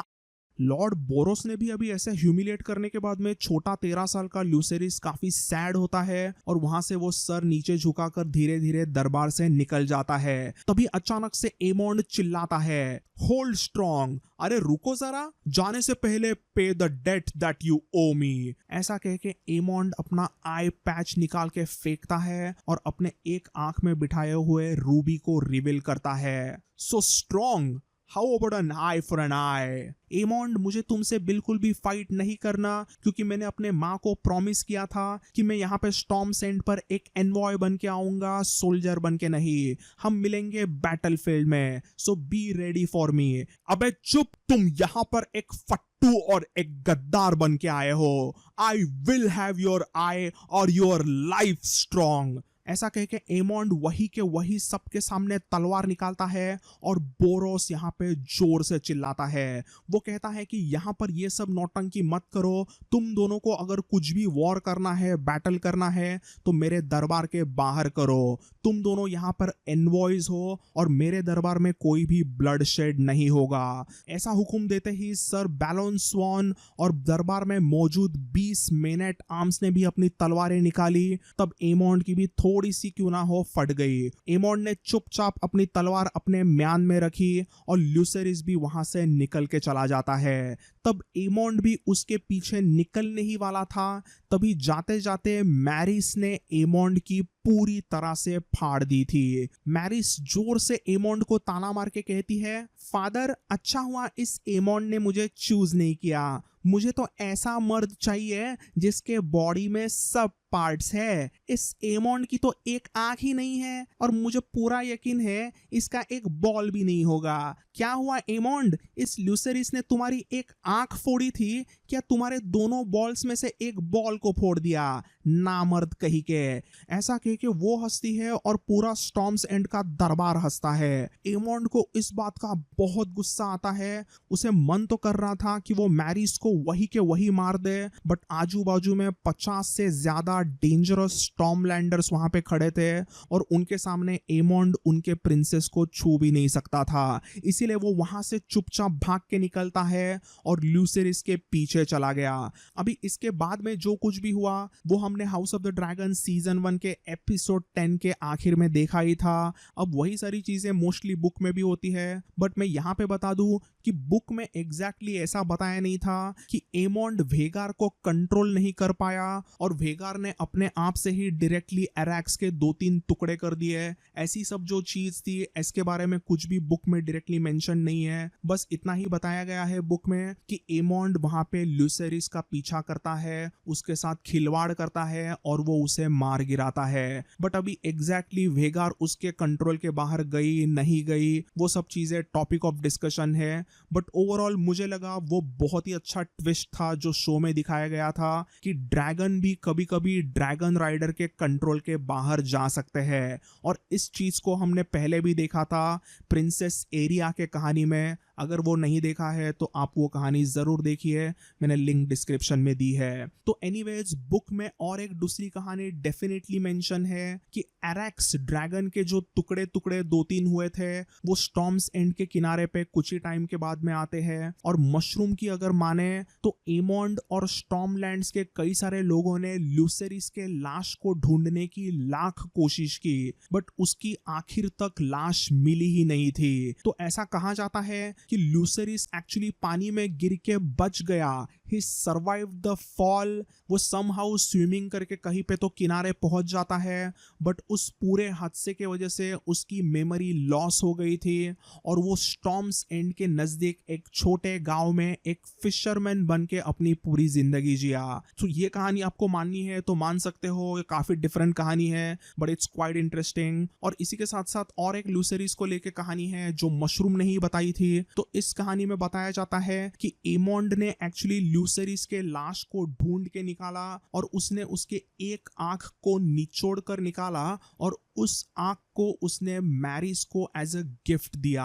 अभी आपको इन दोनों कहानियों में से जो भी कहानी पसंद करनी है वो आप पसंद कर सकते हो, बट जो भी हो अभी वेस्टेरोस के लिए ल्यूसेरिस वेलेरियन को मार गिराया था एमोंड टारगेरियन ने, और इसी के वजह से जिसे सभी लोग वन आइड एमोंड कहने लगे थे उसे अभी सभी लोग एमोंड द कीन स्लेयर भी कहने लगे। ब्लैक काउंसिल को कुछ ही दिनों में पता चलता है कि ल्यूसेरिस मारा गया है और फिर हमें उसके मां रेनिरा का ये लुक देखने मिलता है और इसके बाद ही असली डांस ऑफ द ड्रैगन्स का वॉर शुरू होने वाला है। तो दोस्तों ये लंबा वीडियो बनाने में काफ़ी एफर्ट्स लगे हैं, मैं इस पूरे कहानी को रिकॉर्ड करते करते थक गया हूँ, बट आई होप आपको ये लंबा वीडियो देखने में मज़ा आया। अगर आपको ये वीडियो पसंद आया तो प्लीज़ इस वीडियो को लाइक ज़रूर कीजिए, चैनल को सब्सक्राइब कीजिए, क्योंकि मैं house of the dragon season 2 की भी सारी कहानियाँ अभी कुछ ही टाइम में कवर करना शुरू करने ही वाला हूँ, और उसी के साथ साथ मैं कई अलग अलग और वीडियोस पे भी काम कर ही रहा हूँ। तो अगर आपने अब तक वीडियो देखा है तो thanks for watching this video. As always I will see you all in the next one. Ciao.